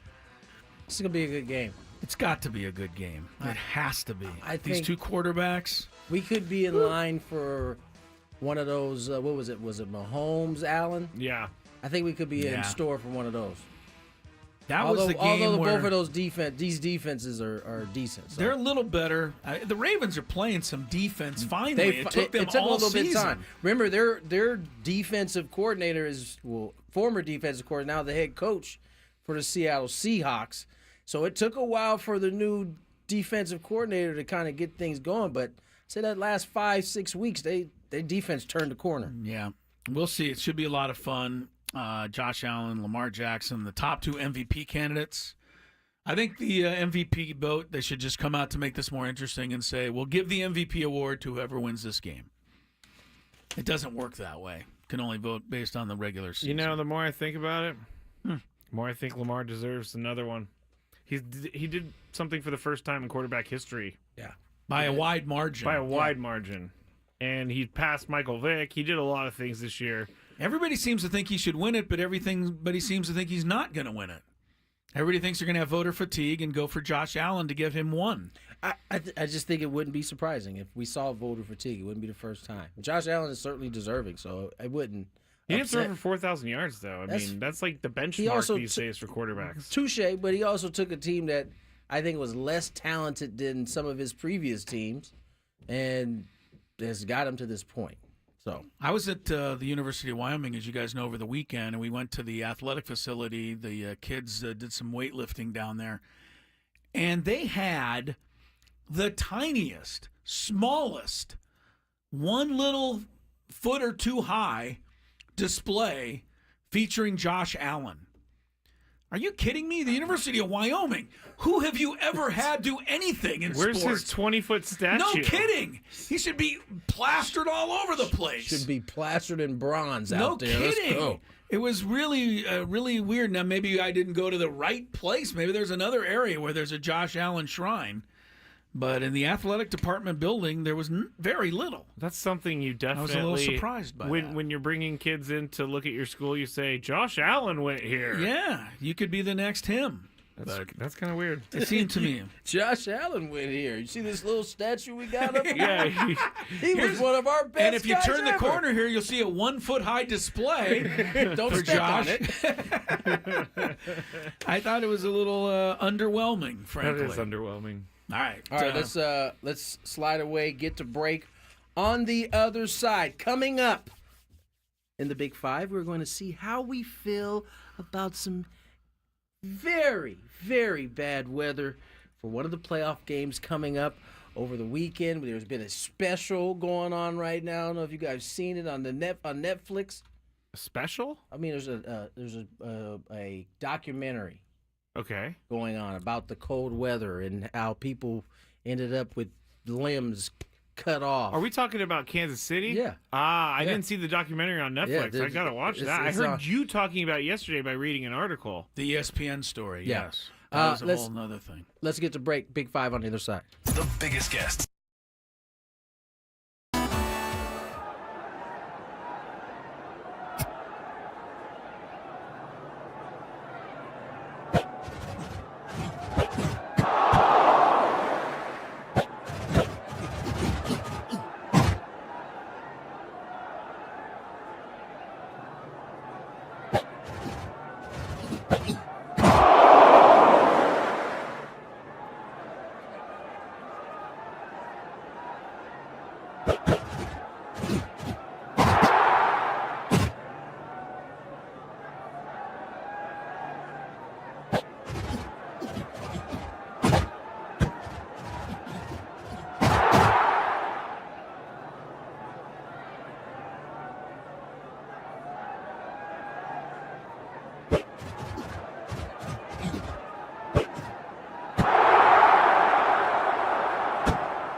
4:35. Don't go anywhere. Sam Levitt is back in. Did you want to? Did you think of something else fun to say about Skraby while you were walking around? We don't have time, Chris. We don't have time. No, I was walking in to ask where I should go eat right now. Oh, well, I'm sure Skraby, Tony Gwynn Jr. will help you with that category. Tony knows every restaurant in the immediate area. He does. So, where should you go eat? There's a Wiener Schnitzel down the street. That's pretty good. No. Do you like Wiener Schnitzel? I never had it. Really? Oh, you should like go hot out. dogs? I'm not a huge hot dog okay, guy. then don't go to Wiener Wiener Schnitzel then. Yeah, Really not. That's the whole Wiener Schnitzel thing. Why don't we play the open for the Big Five, and we'll give Sammy some He's tips leaving. here. There's Don't go actually anywhere. some really good Asian food on Convoy. You can get some Convoy, dumplings. very good stuff up there. It's Very a little ways good away. stuff. 5 minutes, 10 minutes. Yeah, there's a couple Mexican restaurants. All right, now you're stepping on your own toes. So play the play the traffic. Traffic isn't ready. So. Oh, well, let's go. Big Get Five. to a then. Big Five, buddy. All right, here we go. It's that time of the show when we check on the latest in sports. Only the most important topics and questions are brought to light. Stop what you're doing and listen. These news stories will astound and amaze you. The one, the only, Oh my God, who the hell cares? the Big Five starts now on 97.3 The Fan. Hey guys, Sam is out of the room now. Do you think he's just really bored? Is that why he keeps coming in here? I mean, he definitely is bored. He's not going to be here till 7 after the Skraby Chronicles is over. So, Yes, But he's hungry, too. but he's probably definitely hungry too. He's hungry. Okay. Well, this is the Big Five, and we're going to get started with Ha-Seong Kim. Number 5. Because Ha-Seong Kim, it was reported today, his shoulder injury is not healing or is not healed yet, and so he is not likely to be ready for opening day this year. Still looking for a team, and a return to the Padres could be more and more likely. Chris, you're up first. Do you think the longer Kim goes without a team is a good sign for the Padres' return? For a Padres return? Well, this is going to be mean. I'm not one of those who thinks his return to the Padres is all that great of a thing. Because, I've never been really the biggest Ha-Seong Kim fan. But to answer your question, yeah, I think so. I mean, the more the options dwindle, then the more the Padres, try to get in there and make a last-minute, bargain deal. But didn't we know this originally, that he was not going to be back at the start of the year? Yep. I thought we knew that. We've known it, but it hadn't been confirmed. All right, well, it's going to certainly hurt I think his... it was confirmed. I think AC I thought it wrote kinda about was it done, during so. the season, at the end of the season. But nonetheless. Yeah, but I'll say sure, yeah. The longer, the better. Just like Jurickson, same thing. Tony? Yeah, I don't know how many how many of those situations can fit the Padres, right? Like, obviously, the longer the free agency goes, the itchier players get, they might take a little less. But even, how much less are we talking, Ha-Seong Kim is due a pay raise based on what he was getting, regardless of anything else. If that raise is not that much, yeah, of course, that could bring him back in the picture. But can they do both Profar and him at a discounted rate? What's that discounted rate? I don't know. I think it's a tough question to answer right now. All right, we'll wait and see. Number 4. Here's the weather game. Baltimore Ravens and Buffalo Bills are going to face off this weekend, as we know. They'll also be up against potentially frigid weather, with the latest forecasts out of Buffalo, New York, calling for kickoff temperatures that feel as if they're below 0 degrees. The Weather Channel projects a daytime high of just 20 degrees on Sunday, with the temperature dropping to 8 degrees that evening, when the Bills are set to kick off against the Ravens at 6:30 Eastern on CBS. AccuWeather's Real Feel forecast estimates the temperature will feel more like -3 degrees at kickoff with the wind chill. Both outlets also call for at least 40% chance of snow. So there is going to be some weather in this game. It's going to be cold, or it's going to be cold and it's going to snow. Tony, any issues playing this game in the frigid temperatures? My issues are for the fans. Because they don't have the heaters, the jackets. Some of these cats is out here with no shirts on. I read the story last night about, in that Dolphin Chief game. One of the Dolphin players asked the official what he was wearing to stay warm. The official said 2 wetsuits. Ooh. Like full-body wetsuits. Yeah. How do you even get that on? I probably took a while, but he wasn't going to... It's probably a fight. Yeah, wasn't going to take any chances, though, or, did the best they could to stay warm. I don't think you're wrong, Tony. That's what I'm concerned about. Yeah. I mean, at those type of temperatures, as we saw last year, they can be deadly in some cases. They can be harmful in a lot of cases. The players, as cold as they are, they're moving. Like those dudes on the field playing. The ones who aren't are usually tucked away by those huge heaters. Yes. And it's like a jet engine. And so I just think they're safer than the folks in the stands. And has anybody ever been to an NFL game? Of course you have. You spend half the game sitting there for commercials. 100%. You're not moving 100%. at all. I think the NFL may have to start thinking about this again a little bit more. I mean, I've tried not to complain about the Dolphin-Chief game because I think people think I'm complaining because the Dolphins lost. I'm not. Go stop it. I didn't say anything. Oh, I thought you were nodding your head. Because I think it's dangerous for fans. And I think the NFL is putting fans in harm's way by playing these games in these conditions. And I understand the fans have a right not to go. But you and I both know. You got the game. It's a playoff. You're a fan. You're going to get there. So I think the NFL might owe it to them to start, moving some of these games. I don't want people losing a limb every time there's a playoff game. I don't know how I feel about moving the game. I mean, I think this is kind of football. This is whole reason why you play for home field advantage for these type of things. This is an advantage for maybe not as much because Baltimore is certainly not super warm compared to Buffalo. But this is why you play the long regular season to get these type of perks. But on the flip side, you don't want to see people who are paying money to come enjoy your game carted out. Right. Well, or I get getting that. a finger cut off. Or I anticipated your guys' response to this. And I went to a game on January 9th, 2010 in Cincinnati. The kickoff was minus 10 below wind chill. I actually wasn't because I was so cold that it was hard to drink beer in the cold, which is they didn't very have hot true. Beer for you there, no, but whatever happened to people, preparing for the weather? I agree. That's true. I mean, listen, if you're gonna go out and watch a football game, maybe you need to invest in a couple wetsuits. You know what I'm saying? Like if it's gonna keep your limbs together and on your body. And you know what we did when it got too cold for us? You left? We left. It was really cold. It was so then cold. If you left when we were too cold, most people would have to go home about 4 minutes into the game. I ripped open a hand warmer. It was so cold that it broke my tooth in half. Shut up. I'm not kidding. It was that cold. I mean, if you read the story on the game who last wants to go to a game year, like that, by the the way? Dolphin Chiefs I was game. all about it. I mean, that Dolphin Chief game was inhumane to people. Yeah. It just was, and this one's not going to be that bad. Here's but the it's deal, gonna be though. bad. You don't have to buy the ticket. It's not the NFL is But not you making do you because you're a fan of the team. They can do you can't stay home. They can do exactly what you and I do. Get it on the TV screen in the warm. Sell the cozy- ticket to somebody down the street. I Come know, on, man.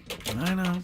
Oh, there goes another good point. What is going on? I today? have no idea what's happening Cameras are today. just falling all over the place. All right, sorry, people. I'll get that in a second after I read this. Number 3. Sorry, can't see my beautiful face. That's true. For all but 2 games in his MLB career, Justin Verlander has worn the number 35. But for Giants fans, that number belongs to longtime shortstop Brandon Crawford, who is the franchise's all-time leader in games played at the position and a key part of 2 championship teams, including beating Verlander in 2012. Crawford retired from baseball in November. He continued a trend of longtime shortstops wearing that number in San Francisco, including Rich Aurelia and Chris Spire before Crawford. Giants TV analyst Mike Krukow weighed in on the number situation on KNBR up in the Bay Area. Here is what Mike Krukow had to say. Well, I don't want anybody to ever wear number 35. I think that Brandon Crawford's the best shortstop in the history of the Giants, and that's 141 years of history. So I really don't want to see him wear that. Having said that, if anybody is going to wear it, it would be a guy who is going to be a Hall of Famer. There's no doubt that Verlander is going to be a Hall of Famer. But even at that, I mean, I think Verlander coming to an organization would be sensitive to that. And in the end, it isn't really that big a deal. And, you know, wear another number. And so I really don't expect him to wear it. All right, that was Mike Krukow. Now, Verlander also was asked about this, and he said that he would like to wear 35. Buster Posey apparently got the okay from Brandon Crawford, but Verlander really wants to actually talk to Brandon Crawford face-to-face and determine whether or not Brandon Crawford really does want him to not wear the number or wear the number. So, with all that said, who's up first here? I think it's Chris. I'm lost. Go ahead. What are you lost about? This is like the most simple setup of all time. Just read your You made it confusing. Yeah. Go ahead. It's so funny because people keep pointing out to me that whenever Chris doesn't get something right, he blames it on me. What is wrong, though? He hasn't got Should anything wrong. Verlander get number 35, Tony? There you go. Oh, so it's going to me now. I'm not talking to He's Chris mad anymore. at Chris. Yes. Yes, he should. Here's why. I think that try and slide into the middle of your screen there. I'm a little offsetting there. Oh. There we go. I think that Verlander's not going to be there very long. Crawford just retired this offseason officially, and so it's usually a few years before they decide if they're going to retire your number as a franchise. I don't think Verlander's going to be able to do enough in that time to like erase it, and I think they'll be able to retire his number as a Giant once Verlander hangs it up. Now, if he's serious about pitching to, what do you say, 45 or 50? He said something crazy. Then you got to talk to him about maybe changing his number. Okay. But if he's going to be there for a year, you know, unless Brandon really is like, hey, man, I don't want you to wear the number. I really want to keep it me. Yeah. He should wear it because I don't think he's going to have lasting power there. And I think everybody knows who watched that Giant team play that they're going to look at 35. They're not going to think of Justin Verlander. They're going to think of Brandon Crawford. All right, Chris, what do you think? Should Verlander get number 35? No, I think they should retire it for Rich Aurelia. or better yet, Chris Spire. He was a darn good shortstop. I don't know. I've never cared about a number. Maybe I would if I was in the big leagues. But to me, Verlander ought to be able to be a Hall of Fame pitcher in any number. So if it means a lot to the organization, I think Verlander should change. All right. Now we go to one of my favorite topics. Number 2. CNN's Wolf Blitzer. He loves his Buffalo Bills. Wolf. He does? Wolf? He loves the Bills. So did an old... He looks like he loves the 90s Bills. Yes, he does. Do you remember the NBC guy Tim Russert? I don't know if you remember. Yes, he was a huge Bills fan also. Yeah, Wolf, he used to mention it all the time. He's been on NFL Game Day before. He's done a lot of stuff. And so he actually was very happy after the Bills beat the Broncos over the weekend. And he posted a picture on Instagram commemorating the memorable moment. And I'm going to put this up on the screen right now so everybody can see it. There we go. However, Wolf's TV setup is what people are talking about. Throwback. For some reason, I believe this is what Chris is doing at home. Sorry, Chris. A 480p TV, a VCR, a DVD player, and about 5 remotes scattered about his little entertainment center. I see it up there. I see them. And a cable box. I forgot the cable box. It's not any of that. No. It is the wood stand that everything the entertainment center. Where it has a slot for the VCR, it has a slot for DVD, and it has a place for the TV. You know what? That is a lit setup in 1992 right really there. Like, is. you can't get much better than that. Now, Chris, all the this is not your setup. holes. I know that. It's not. Our TV actually is attached to the wall, which is, I think, and it's kind of a new era. Yeah. It's not 480p either. No, it's whatever. All right. 480p, for those who may not know, it's like, I don't even know if they have that setting on your remotes at this point. There was a time where it would be like 480p and it kind of went up.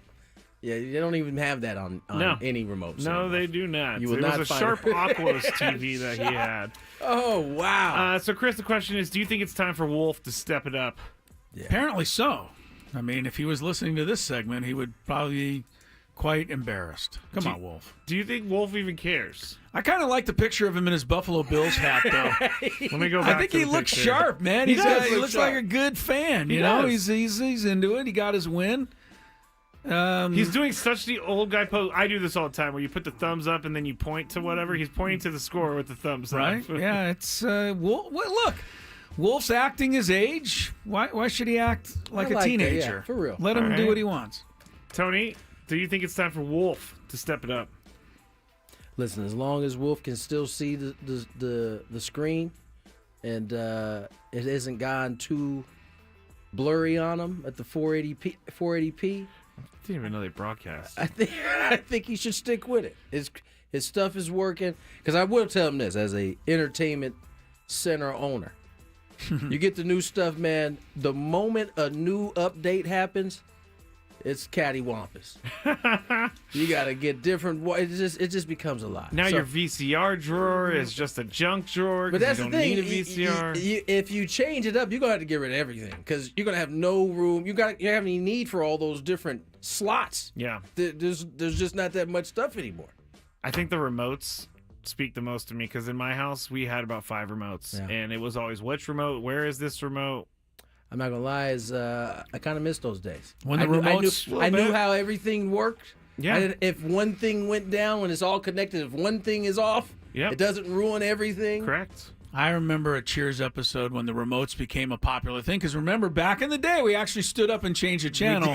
We did. But when the remotes first came in, they had Norm at Cheers trying to operate the bar room TV. Yes. He had one clicker pointed at the TV, but he needed to point another clicker at that clicker in order to get it to operate. It was kind of a funny take on that situation. Tyler says, I know those drawers, Wolf's drawers, stick so bad when you try to open them. Not like gross, just because like of the wood is settled and you have to... all right, here it is, the last one. Now, did you guys see Zane Gonzalez, the Commanders kicker, right before his kick on Sunday to win the game? Well, everybody knows one thing. He would put on his helmet, and then he would take off his helmet and he would fix his hair. And then he would try to do it again. Nope, he was going to fix his hair.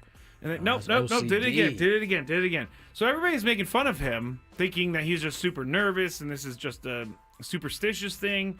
No, he actually does have obsessive compulsive disorder. That's what it sounded like. And he said, if anything, it makes my wife and family more upset than it does me. I'm used to it. Everybody that's known or seen me kick has seen me do it millions of times. Being on such a big stage on Sunday night, a game winner, draws a little bit more attention. I've learned it's who I am, and it's what I go through, and I, above everybody else, realize how crazy it looks doing it. I'm aware. But at the same time, you can't help it, and I can tell you, with slight OCD tendencies, you cannot help doing stuff like that. So, Tony. Yes. What was my question? I don't know. Are we wrong to make fun of him? Is that what you came up with? Yes, I forgot my question. Should we feel bad for making fun of him? Yes, you should. I mean, it's not something he can control. It's kind of funny. It's entertaining to see a guy put the helmet on 3 times to try to fix a piece of hair that is never going to be fixed. He kept doing this. As soon as the helmet goes on, it's going to mess up again. Yeah, but I know.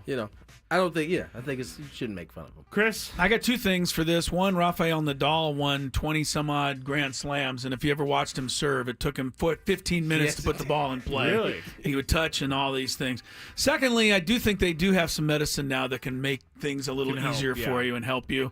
So I would recommend to Zane that he try to get some of that. But no, I don't make fun of him, man. He is what he is. Yeah, I like that he came out and said, hey, it's who I That's am, right. it's what I do. Good for him. All right, Chris, you are off to Aztecs women's basketball. Tony and I are going to take you the rest of the way. Michael Flicks at the end of the 5 o'clock hour. More Gwynn and Chris on 97.3 The Fan.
Matt Skraby. We're still doing that. We might as well, man. I think we can make that stick a little bit. I'm not lonely though. You are. That's the problem. You are. Like, I'm not Skrabe, lonely. You just do a good job of hiding it. No, I tell everybody all the time, I'm fine. I'm good. I know you're fine. I know you're good, but that doesn't mean you're not lonely. I can't say that I am. So I'll give you this. You can say that you are. I'll give you this. I am a little lonely when I don't get invited to my friends' stuff because it's couples and kids.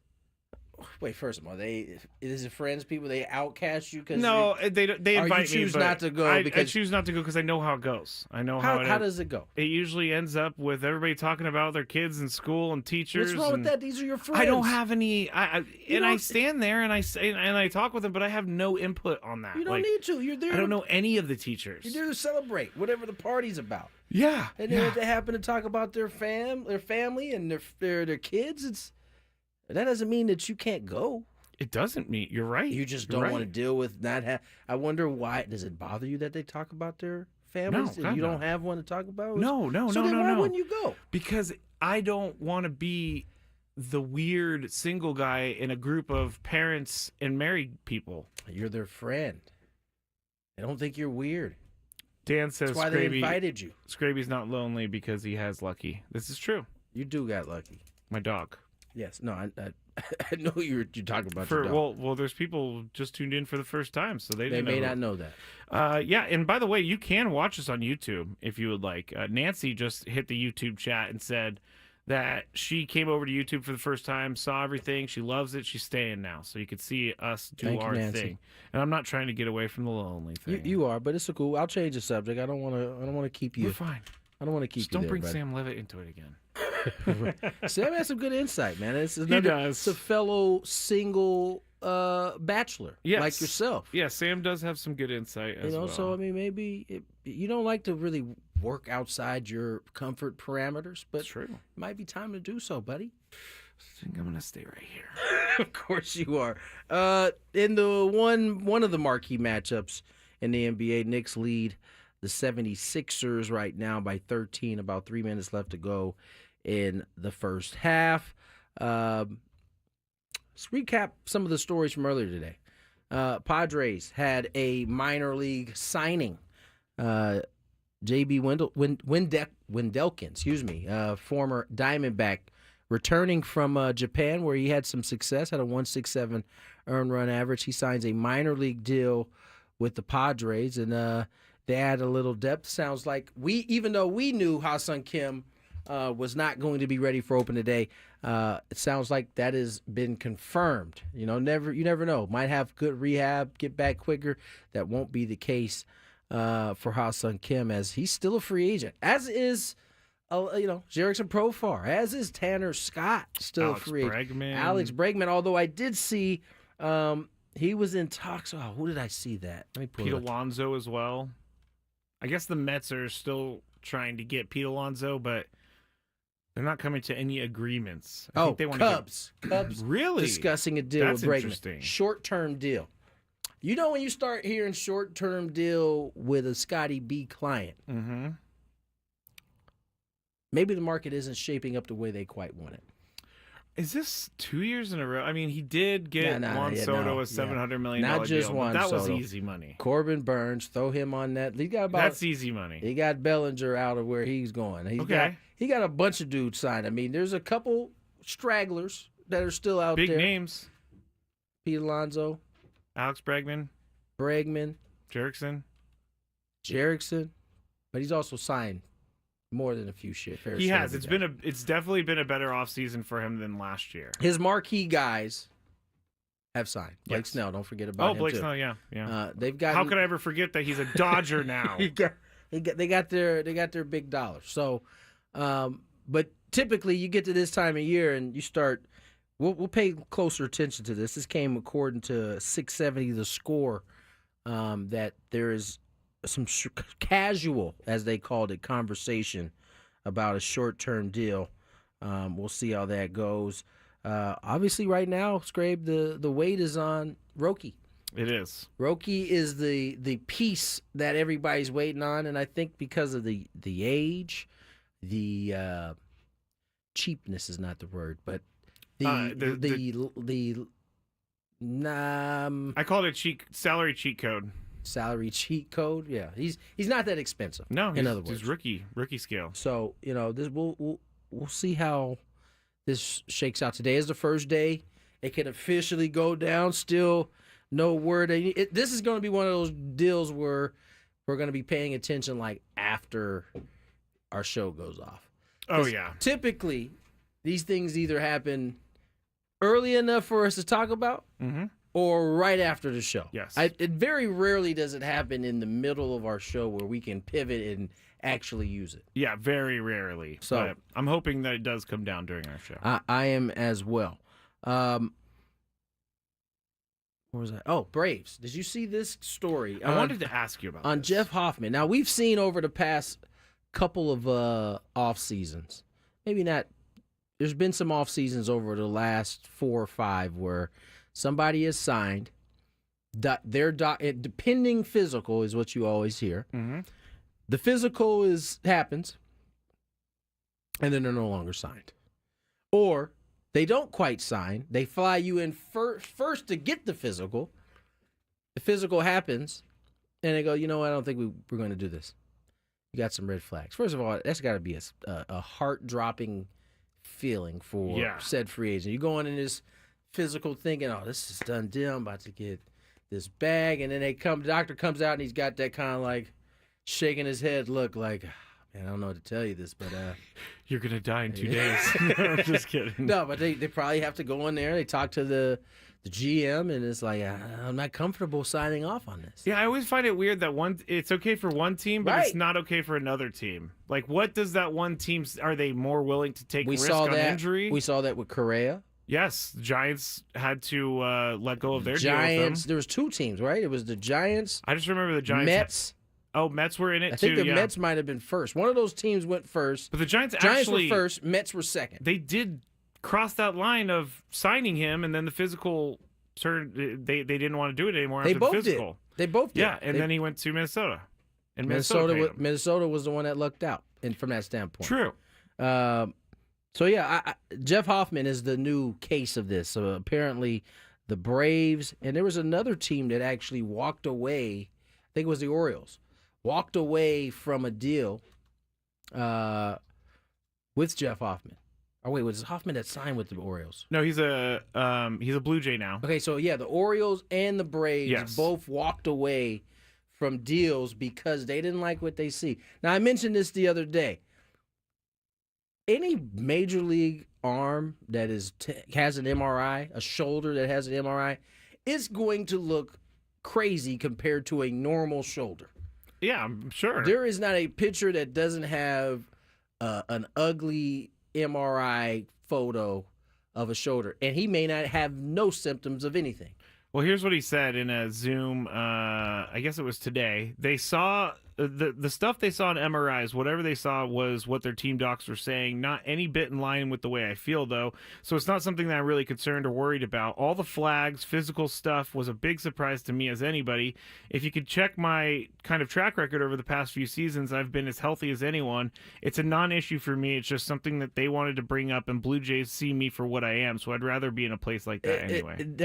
He brings up a great point, and that is a lot of times there will be what looks to be a terrible MRI, but a lot of times the player is feeling nothing. He's having no pain, no issues, and the hesitation comes from if he starts to feel that. Yeah. And obviously when you're signing a new deal, I think both sides, well, at least the team side certainly wants to go in feeling like he's healthy. We don't have any reservations, but as you can see, that will stop a team from, which is why they always say pending physical. Yeah. Deal's done, pending physical. And most of the time, that means deal's done. Right.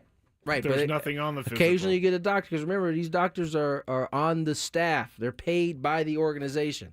They keep allowing signings to happen that are red flags, and these guys are getting hurt. He gone. They don't got time to be giving up the money and not getting the protection to follow it. Now, do you think some of the doctors are working under directions from the organization to be like overly cautious? For sure.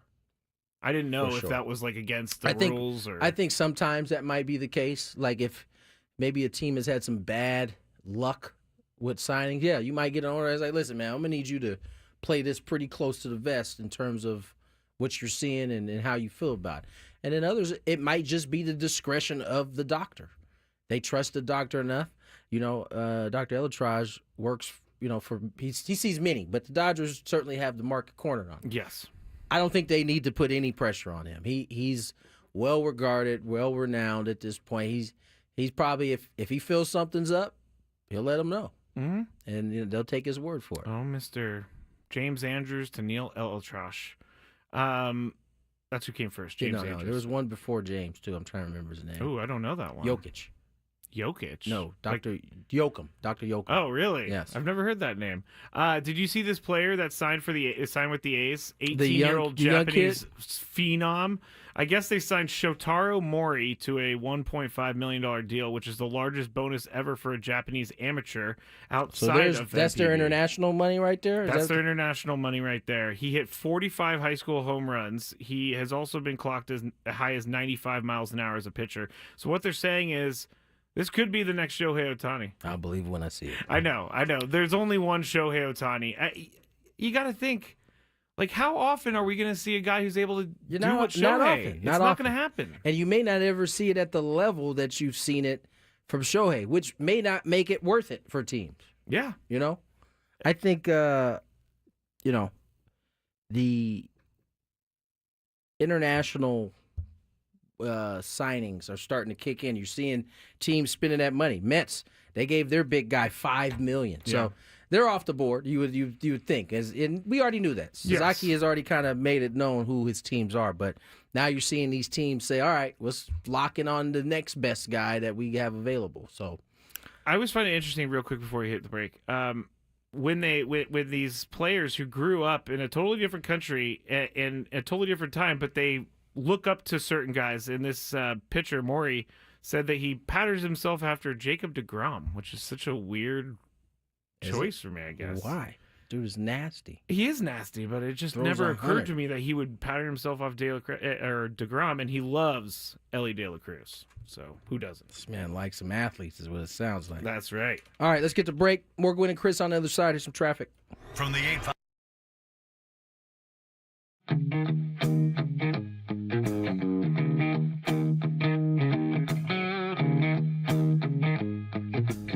There's Roadrunner. Meet me.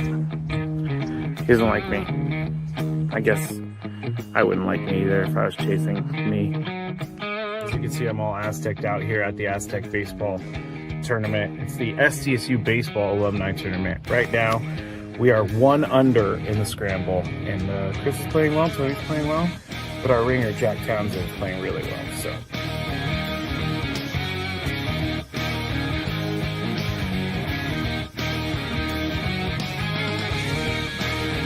So Chris says that he can't play golf, but this is the second birdie putt he's made for us. This time it was like 20 feet.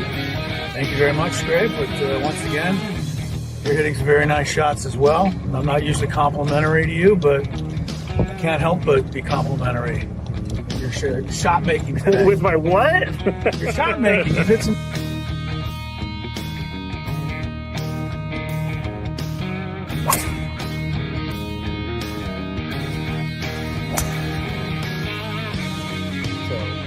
We are just league 10 now, and it's getting really windy. It's actually kind of cold. I'm not gonna lie, I know we're in San Diego, but we're 3 under as a group. We just got off a birdie, and I just hit my defense.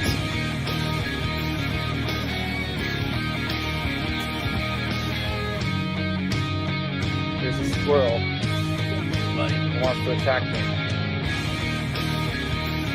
Squirrely! We just got our second birdie of the day thanks to this guy. Yeah, a 4-footer after. It was a 5-footer. After our pro drove it 300 to the front of the green and then chipped it within 5 feet. Uh-oh. Skraby, don't feed the animals. Don't feed the animals. I do feed animals, but Chris made a birdie putt. Leaving the golf course. And we ended up shooting 63 once everything was accounted for, since it was a scramble and we had an SDSU golf player, Jack Townsend. He was with us and he did a lot for us. I think we shot 63 because of him, but we all had a good time.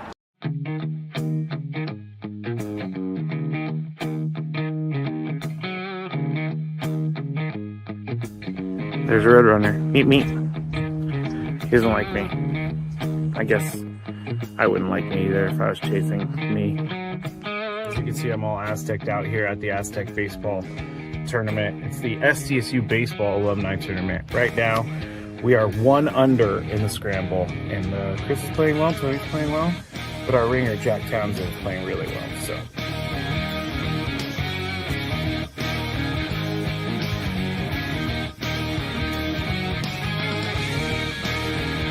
Chris says I can't play golf, but this is the second birdie putt he's made for us. This time it was like 20 feet. Thank you very much, Skrabe. But once again, you're hitting some very nice shots as well. I'm not usually complimentary to you, but I can't help but be complimentary. Your shot making today. With my what? Your shot making. You've hit some.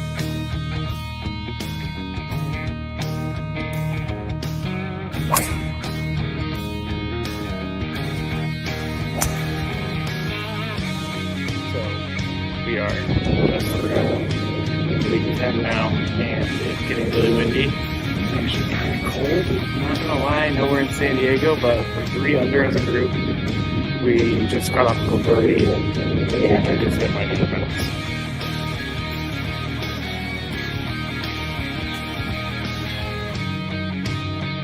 There's a squirrel. He wants to attack me. Squirrely!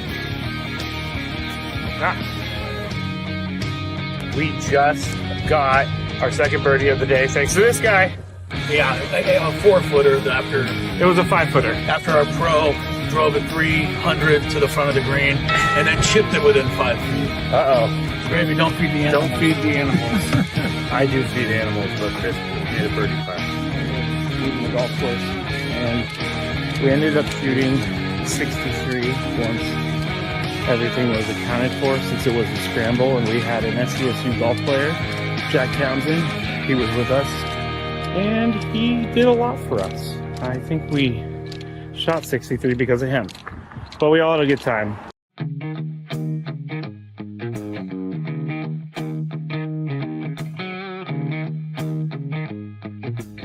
There's a Roadrunner. Meet me.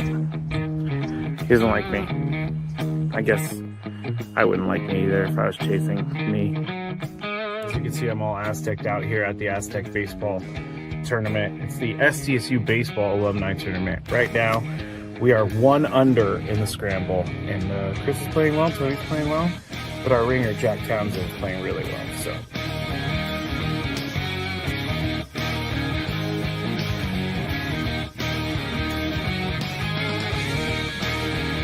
Chris says I can't play golf, but this is the second birdie putt he's made for us. This time it was like 20 feet.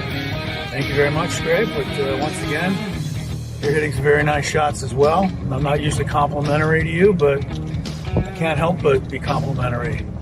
Your shot making today. With my what? Your shot making. You've hit some.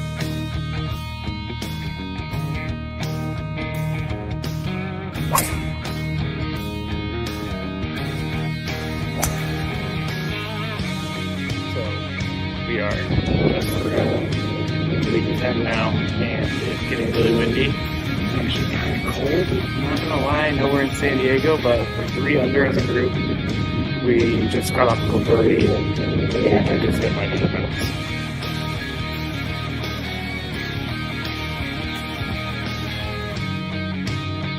There's a squirrel. He wants to attack me. Squirrely! Gravy. We are minutes away from Michael Flicks joining us. Talk a little high school basketball. Get you set for the These cameras, man. They are something sometimes. That's a fine way to say it, my friend. I wish we could just attach them to something. They don't want to attach to anything. No, they just kind of sit on top of the monitor. And this thing is just spinning around. If you move it for 30 seconds, yeah, there you go. I'm gonna put you back on. There we are. And now you're upside down too. All right, we're just gonna have to do it. I'm gonna fix this over here. Have fun looking out into that next studio there. Okay. Okay, nonetheless. We're talking about high school basketball. Michael Flicks coming up in the next segment. Meantime, some new developments taking place. One of which is pretty cool, I think. I don't know if you remember, a couple years ago, I think it was the first time it came to the American public's eye. NCAA men's basketball, NCAA women's basketball, field of 64. Or whatever the number is now. I don't think it's 64. I think it's more. 68. 68. There you go. Field of 68. Somehow, I think it might have been during COVID or right after COVID. But they showed what the men had in their facility, and then they panned over to what the girls had, and it looked like a chair like this. That's pretty much what they had. A couple weights stacked on there. It was a DoubleTree gym. It was. Like those little, all the cable now, weights. They both had the same, dining hall area? Big, because I think they were holding practices in there at some point, right? But in the men's, they had full-on squat racks. Oh, they had everything. Chefs. They had everything you could think of. The women did not. No. Well, I think that's all going to change. Beginning in 2025, the NCAA tournament, 2025 NCAA tournament, that's this year, women's college basketball will receive a financial units, just as the men's teams have for years. Units are multi-million-dollar payments the NCAA awards to conferences based on the number of games a given team plays in a March Madness tournament. The unanimous vote by the NCAA membership, 292-0, was met with applause in jam-packed ballroom at the Gaylord Opryland Resort Convention Center. I believe that is in Tennessee, Nashville. Yep. Okay. It's crazy that they were never a part of this units. It is crazy. I also think it's kind of sad that the only reason they're making this change is because they got called out by some players. Absolutely. They put it on social media, and if this is the good part of social media. This is the good part of social media. Because it's the way to get people to listen. And when you're posting your workout room, which is a DoubleTree workout room, and then you're posting the men's workout room, which is like a professional NFL team workout room, and there's a huge disparity there. And there's no one that's going to listen unless you make them listen, which is getting the public to know about it. Yeah, so there's some unintended consequences, right? I think the showing leads to, in some ways, bullying. Yeah. In some ways, that's good. When it's a big place like the NCAA, you don't mind the bullying, but they can deal with it. The public outcry against the disparity, among many others, between the men's and women's basketball teams began in the wake of the 2021 Kaplan report. That report outlined several gender disparity issues that had existed for years in NCAA sports, but became particularly obvious after the 2021 NCAA tournament, which was played in the bubble. The bubble exposed a lot of things on a lot of different levels. The NCAA acted quickly to amend some of these differences, bringing the women's tournament to 68 games, like the men's tournament, by adding 4 playing games and allowing women to use March Madness as branding for the NCAA tournament. Calls for the unit payments got even louder after the NCAA and ESPN signed an 8-year, $920 million deal for 40 championships, including women's basketball. The NCAA said that it valued the women's NCAA tournament as a $60 million per year entity. With that money flowing into the women's tournament, which had often been criticized as a money loser for the NCAA in comparison to the men's tournament, coaches, players, stakeholders called on the NCAA to act quickly. It amended this gender disparity. Now, this happened in 2021. It took them all of 4 years to get their act together and So it's quick. change it up. Process. Change it up. So you gotta sue and you gotta expose to get things done these days. Like I cannot believe, because I didn't know that they couldn't use the March Madness branding. I didn't know that either. I just assumed that was all part of the same umbrella. Me too. That's so stupid. Yeah. Like I don't understand why NCAA is so dumb. They're so dumb. They just don't do anything right. And I sound like Chris right now, but it's true. They don't do anything right. When is the championship college football game? I think it's Monday. It's Monday. We're off Monday, actually, for Martin Luther King Jr. Day. But I don't know why they took so much time in between. I know that they couldn't play on a Saturday or Sunday because of, they just played games.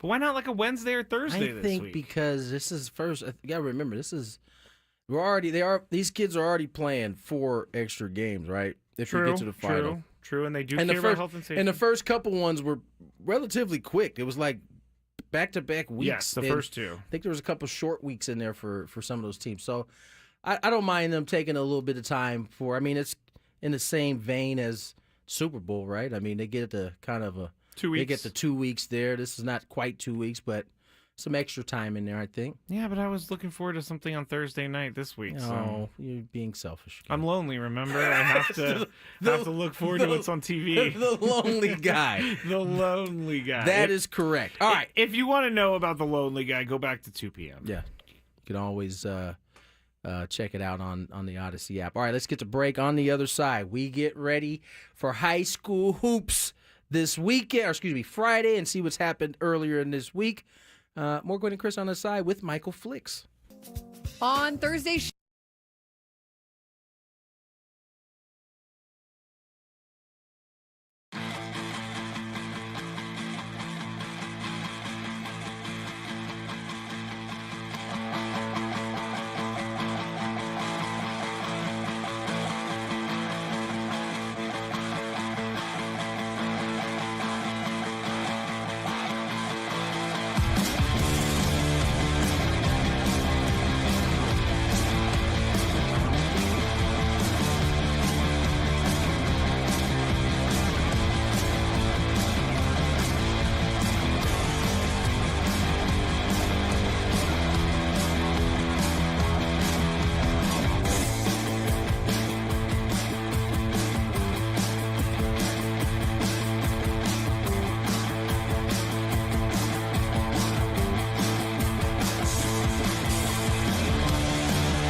hump day.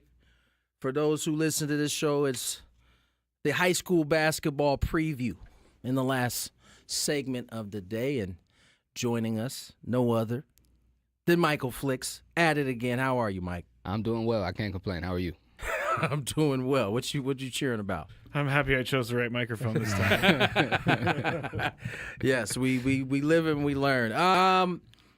Well, we shall get into this week. What's happened already this week in terms of high school basketball? Well, actually, we should probably start with Friday last week because we touched base with you Wednesday, so we didn't get what happened on Friday games. There were some pretty big matchups, if I recall, looking at some of the banter on IG after you kind of posted our last meeting. I'm kind of blanking on it. What did we highlight last week? I'm trying to remember. There was a couple. Yes. Thank you. San Diego High versus that's what Christian High, and I spoke about Isaiah Marte from San Diego High. So right after I spoke about him, gave him that shout out. I didn't realize it at the time, but he had I think that same night he went over 1,000 points for his career.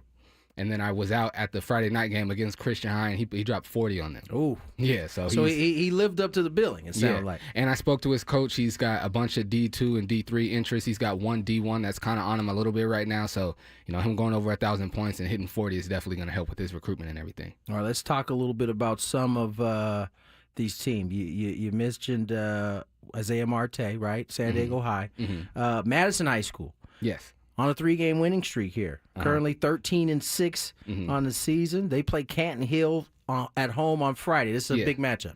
Yeah, Madison is a team that they're good, and they have they're right on the cusp of becoming one of the really good teams here. And I think they're going to be one of the really good teams here in San Diego next year. They've got a really, really good coach, and Coach Mike Stutz, and they've got a bunch of kids on their team that they all play the right way, and they want to play hard for each other, and they want to play hard for their coach. And the majority of the team is coming back next year. So of the better teams in the county, there always seems to be a kind of a theme, and you've hit it pretty much every time. You've said they all want to play. Their coaches want them to play the game right.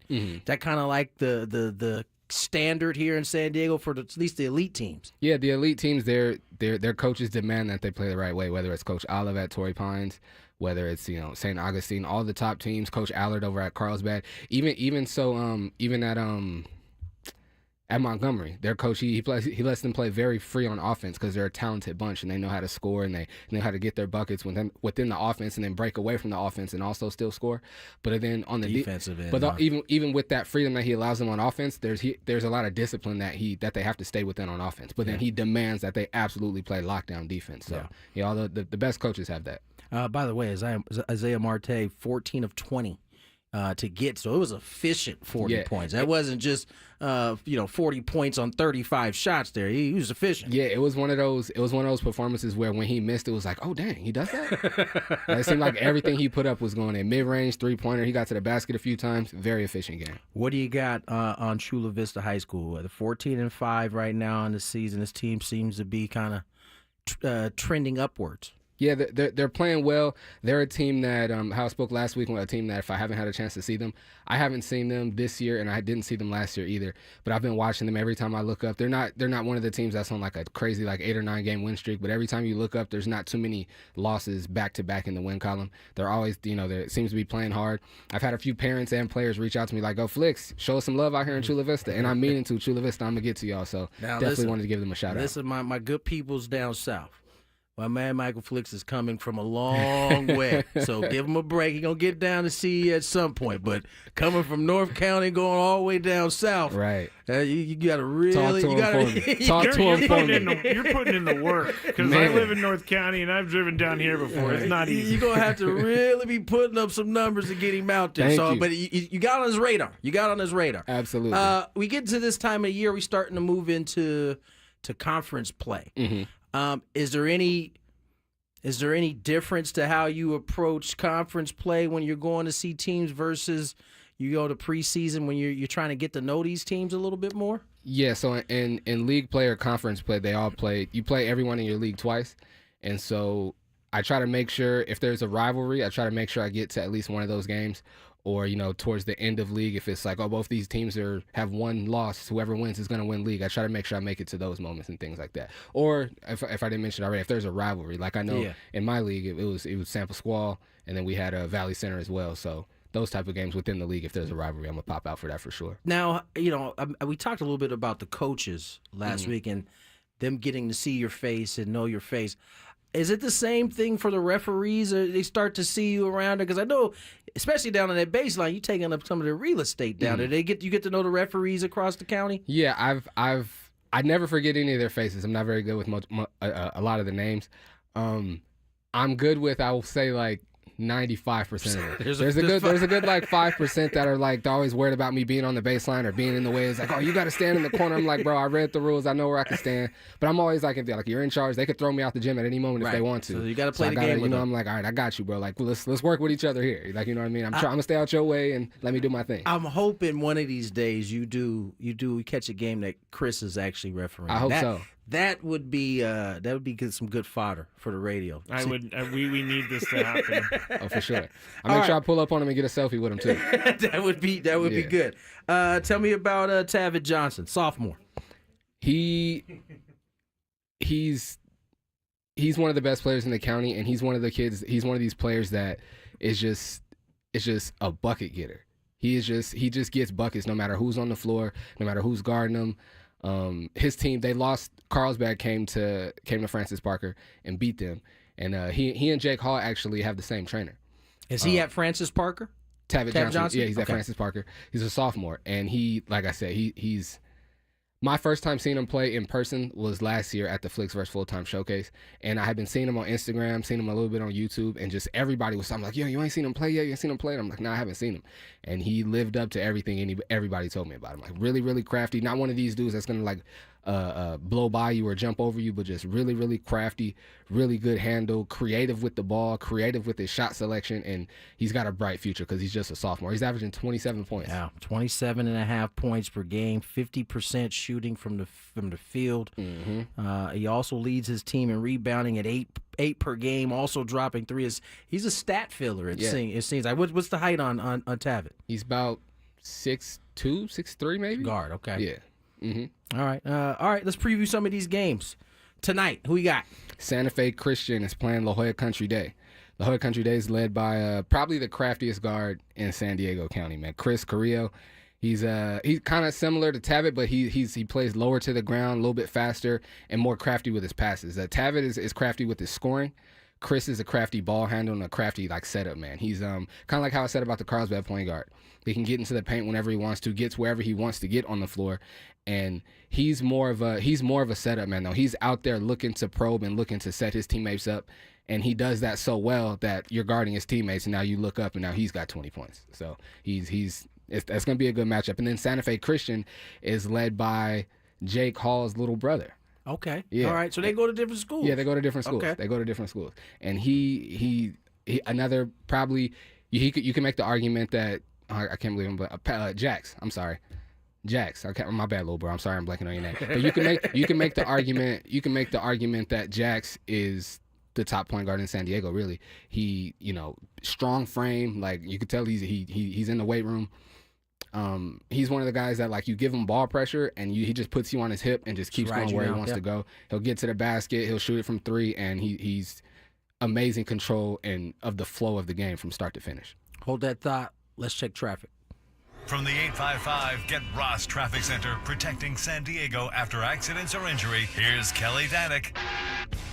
Don't know about you guys, but I'm real tired of these brush fires. Got one starting one near the 11th Street on-ramp to northbound 163. Fire crews are on top of that.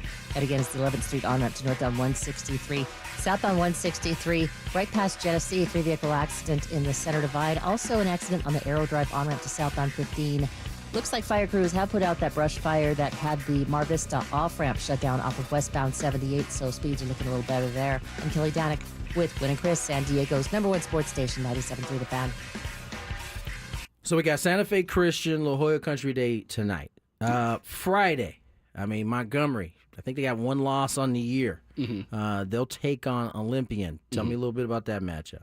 I mean, I've been talking about Montgomery a lot, but I want to give them another shout out because their one loss has come to a team from out of state. They have nobody in San Diego. Nobody in San Diego's beat them. That one loss does not come from a San Diego team. And that team, if I'm not mistaken, won the whole whole tournament during the Christmas. Jay Sarah, yes sir.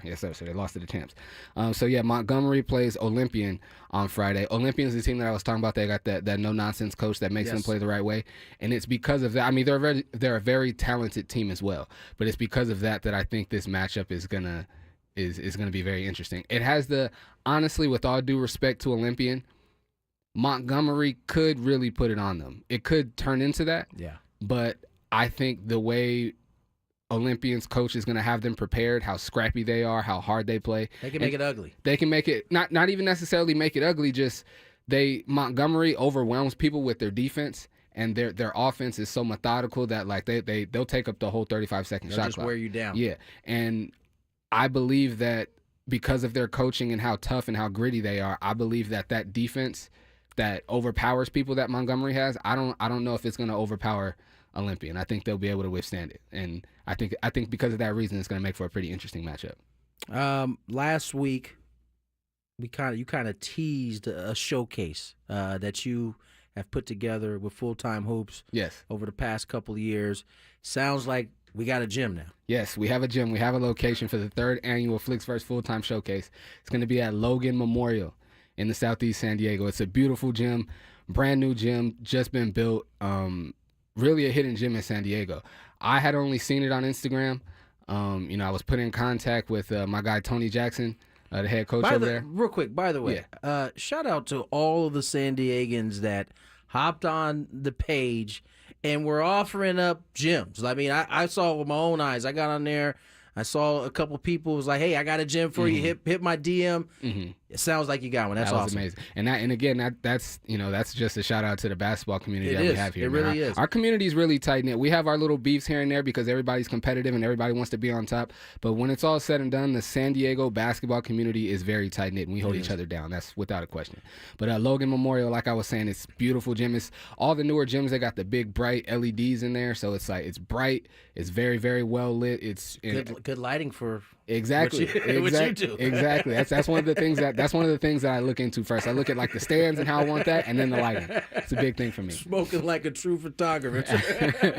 Absolutely. And then they got like the upstairs area where you can watch from up there. The concessions, the locker room, everything is beautiful. So we're very excited to have the Flicks vs. Full Time Showcase. How many kids do you bring in? I don't think I asked you this last week. How many kids do you guys typically have on each team?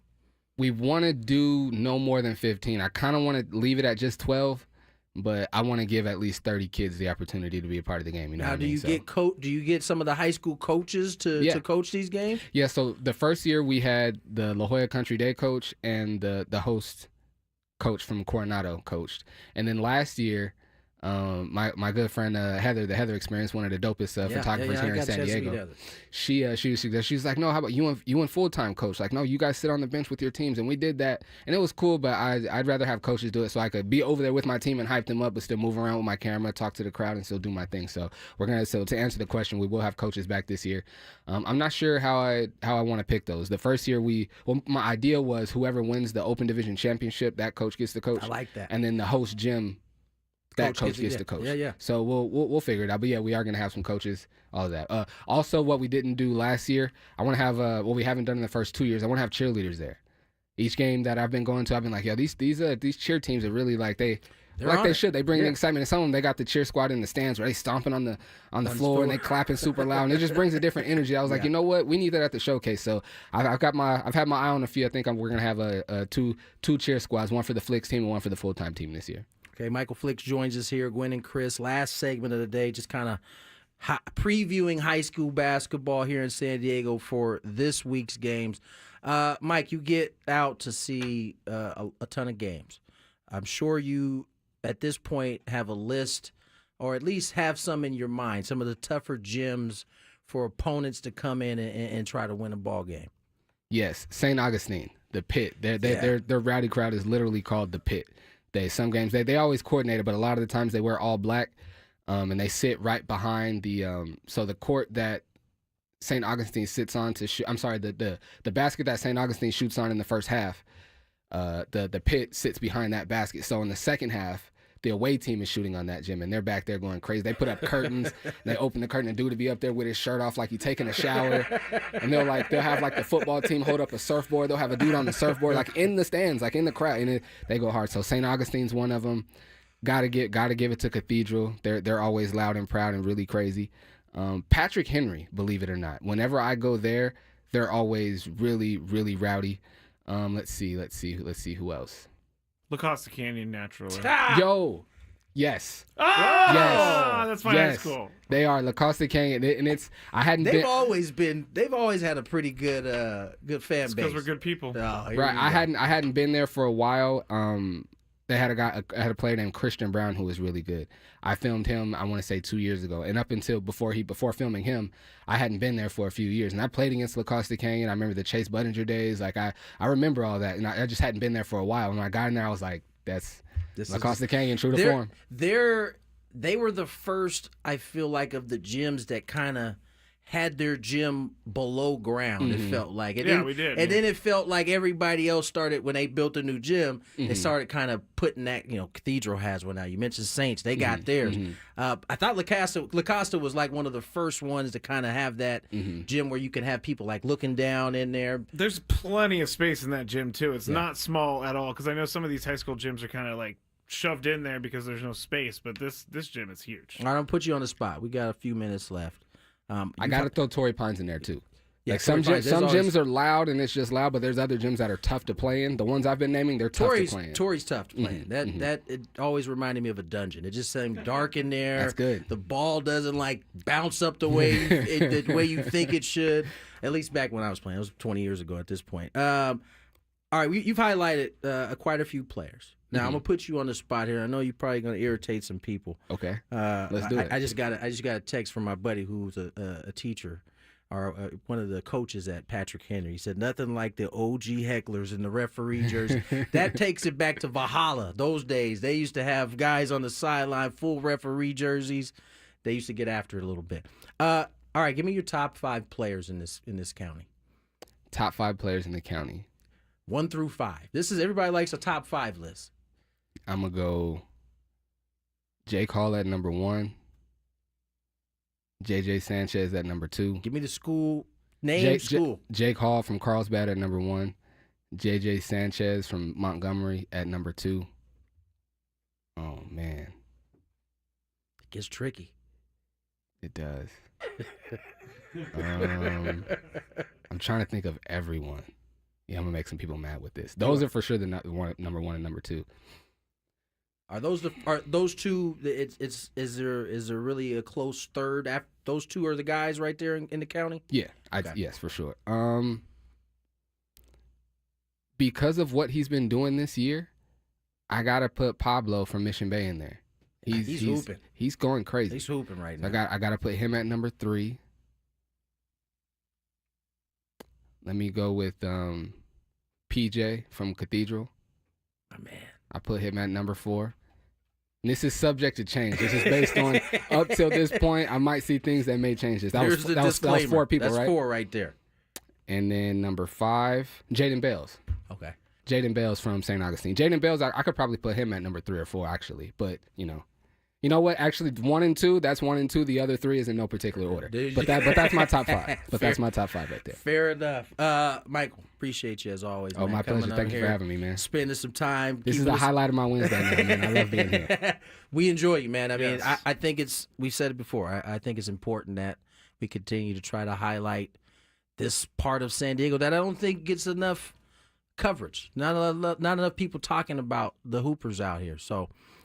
We appreciate you coming on and me being here is helping to change that. Since the first week on here, no matter what gym I've gone to, someone's come and shake my hand, like, "Oh, I heard you on the radio. Oh, I saw you on the YouTube show." So, because of you guys, we're helping make this thing a little bigger. So, I thank you so much for that. That's what it's all about. Michael Flicks, we'll have him again next week. How much time we got until playoffs kickoff? That's around March.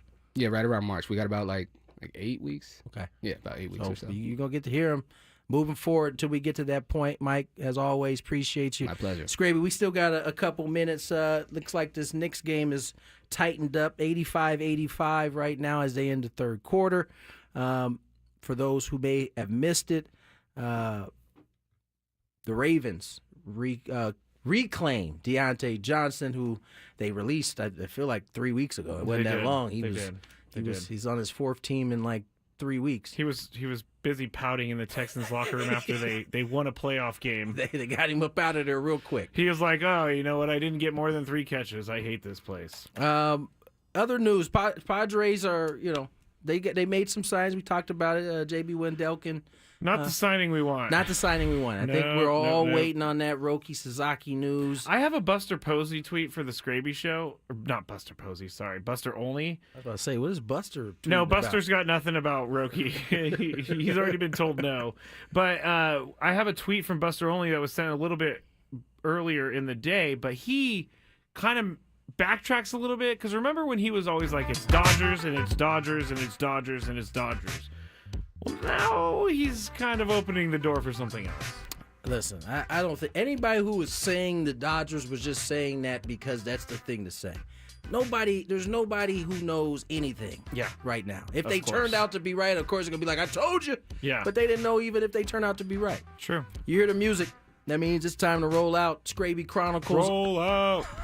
Skraby. Listening to Ludacris over the weekend. Skraby Chronicles up next. We'll do it again tomorrow. You guys have a good night.